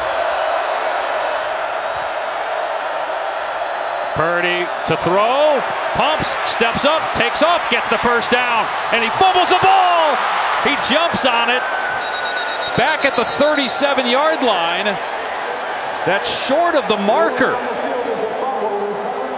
Fence short of the line to gain 1st down contact. Wow. They turn it over on downs because Purdy lost the ball. Recovered it behind the line. Clemson has the football. And 33 seconds away from victory. Wow. What a finish to this ball game. Have you guys ever seen that? And how about the effort here by Goodrich? Wow. Goodrich comes in with his right hand. The old peanut punch, knocking it loose. Brock Purdy has to jump on it short of the line to gain. What a finish and what a game for Goodrich. He gets the pick 6 earlier and makes the play of the game to finish this off. We might have just figured out who's going to get that belt for MVP of this game. I think you did. I think you nailed it. You wonder there, Jalen Null, he was out there blocking. Did that distract Purdy? He almost ran into him. He was trying to get around him, and then Goodrich reached in and punched the ball free. Turnover on downs, and now Clemson 1 knee away from victory. What a football game, Dave. Holy cow. We thought coming in to be highly competitive. And for anybody out there that says these bowl games don't matter to these teams, I present to you evidence A. What a ball game. So Dabo called a timeout. They dumped the Cheez-Its on him. I think he wants to get maybe some other guys out there that don't normally get a snap. I'm guessing. Not sure why otherwise he would call the timeout there. But how about this? This is 11 straight 10-win seasons for Clemson. That's the 3rd longest ever. Florida State and Alabama, each with 14 in a row. It's a current win streak for the Crimson Tide, who play obviously Friday, December 31st against Cincinnati in one of the 2 college football playoff semifinals. And guys, how bad do you feel for Brock Purdy? To have the career he's had and to go out with that being the last play for him, it's a darn shame. He has had an outstanding career, but 2 costly turnovers for Purdy. The interception for a touchdown off the batted pass, and then the turnover on downs when he had the first down prior to the ball being punched loose. No question.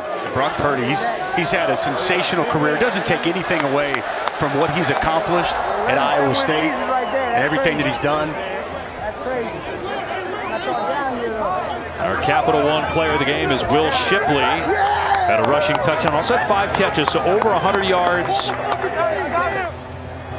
from scrimmage in this game. And this is a strong close to the season for Clemson, winning 6 in a row. They told us as they douse Cheez-Its and Gatorade. I think that's Rob mixture. That's Robbie Caldwell, the outstanding offensive line coach who's been doing that at Clemson and NC State. Expected to retire, and his players love him. He's got a lot of guys that have gone on to the NFL. 150th win for Dabo Swinney, the 6th fastest to get to career win number 150. He told us, hey, yeah, I know we're not in the playoff. First time in 7 years, but we're taking this seriously. This is big for us. Nobody opted out. Everybody that was healthy played. They played hard. with the new coaching staff turning the page to a new era next year with a new OC and a new DC, and they end up winning the Cheez-It Bowl. And let's go to Tom down the field. Well, Coach, this game wasn't easy. The regular season wasn't easy. But it's also been something that's been good for your football team, hasn't it? Oh, man, listen, it's all about how you finish. What an unbelievable effort right here by this team. 10 wins. Hey, good job, buddy. 10 wins, 11 years in a row. I mean, that's historic. I don't think people realize how hard that is to do. We've always wanted to be a program of consistency, back against the wall, 2-2. And, man, these guys just stayed in the now, kept focusing, kept the faith. They fought the fight, they kept the faith, and they finished tonight. And I'm just super proud of them. Great to be able to love on them seniors a little bit right there. But Iowa State's a heck of a team. We knew that. I mean, it's every game for them has been a one-possession game. That's just kind of who they are. So we knew we were going to have a tough fight. But just really proud of our football team. We had 28 guys unavailable for the Tigers tonight, scholarship guys. And we've had over 18 about every game all year. 2 coordinators gone. And, man, these guys just come together and just show what Clemson's made of. For those who think that bowl games aren't important, you didn't have any opt-outs. No. Why is that? Well, they love to play, first of all. We got a bunch of competitors. And unfortunately, a bunch of guys hurt. Skowski tore his plantar fascia, whatever. McGuire goes in there. So, man, they just got, heart of a champion and eye of a tiger. That's all I can tell you. They love Clemson. Clemson's bigger than any coach. It's bigger than any player. And that's what you saw with this team all year long. We just kept finding a way. It's been a special year. It's been a great year. And, man, this team was committed. Just because you got the same name don't mean you're a family. But these guys were truly a family all year long. And, man, I love these players. I've enjoyed the year. And, hopefully we reset a little bit on the appreciation of winning and what it takes to win, the mentality you got to have to win. And, man, I'm really happy for our fans. What is this, 6 in a row, 8 out of 9, and our 8th bowl win in our last 10. So great win for us. Gives us good momentum going into 22. And for these seniors to be able to go out like they did tonight and to see a lot of young players, a lot of young talent, and to come out. And how about our defense? I know Brent Venables is somewhere smiling, and he's saying, I told you my defense didn't go to Oklahoma. I told you. I can hear him right now. Love you, Brent. Love you, Tony. I know you guys are watching, man. Well, if you're hungry, you got some Cheez-Its on your neck. Go eat. I got him in my back. So the shout out to Brent Venables and also Tony Elliott, the offensive coordinator, is now the head coach at Virginia. And Clemson with 11 consecutive 10-win seasons. 3rd longest ever. Alabama's active 14 straight 10-win seasons. Remember, for live coverage of the Capital One postgame from here at the Cheez-It Bowl, log into the ESPN app immediately following the game. Up next, the Valero Alamo Bowl. Oklahoma and Oregon. For Dusty DeBurchek, Tom Luganville, I'm Dave Pash. Now to Kevin Agandi in the studio.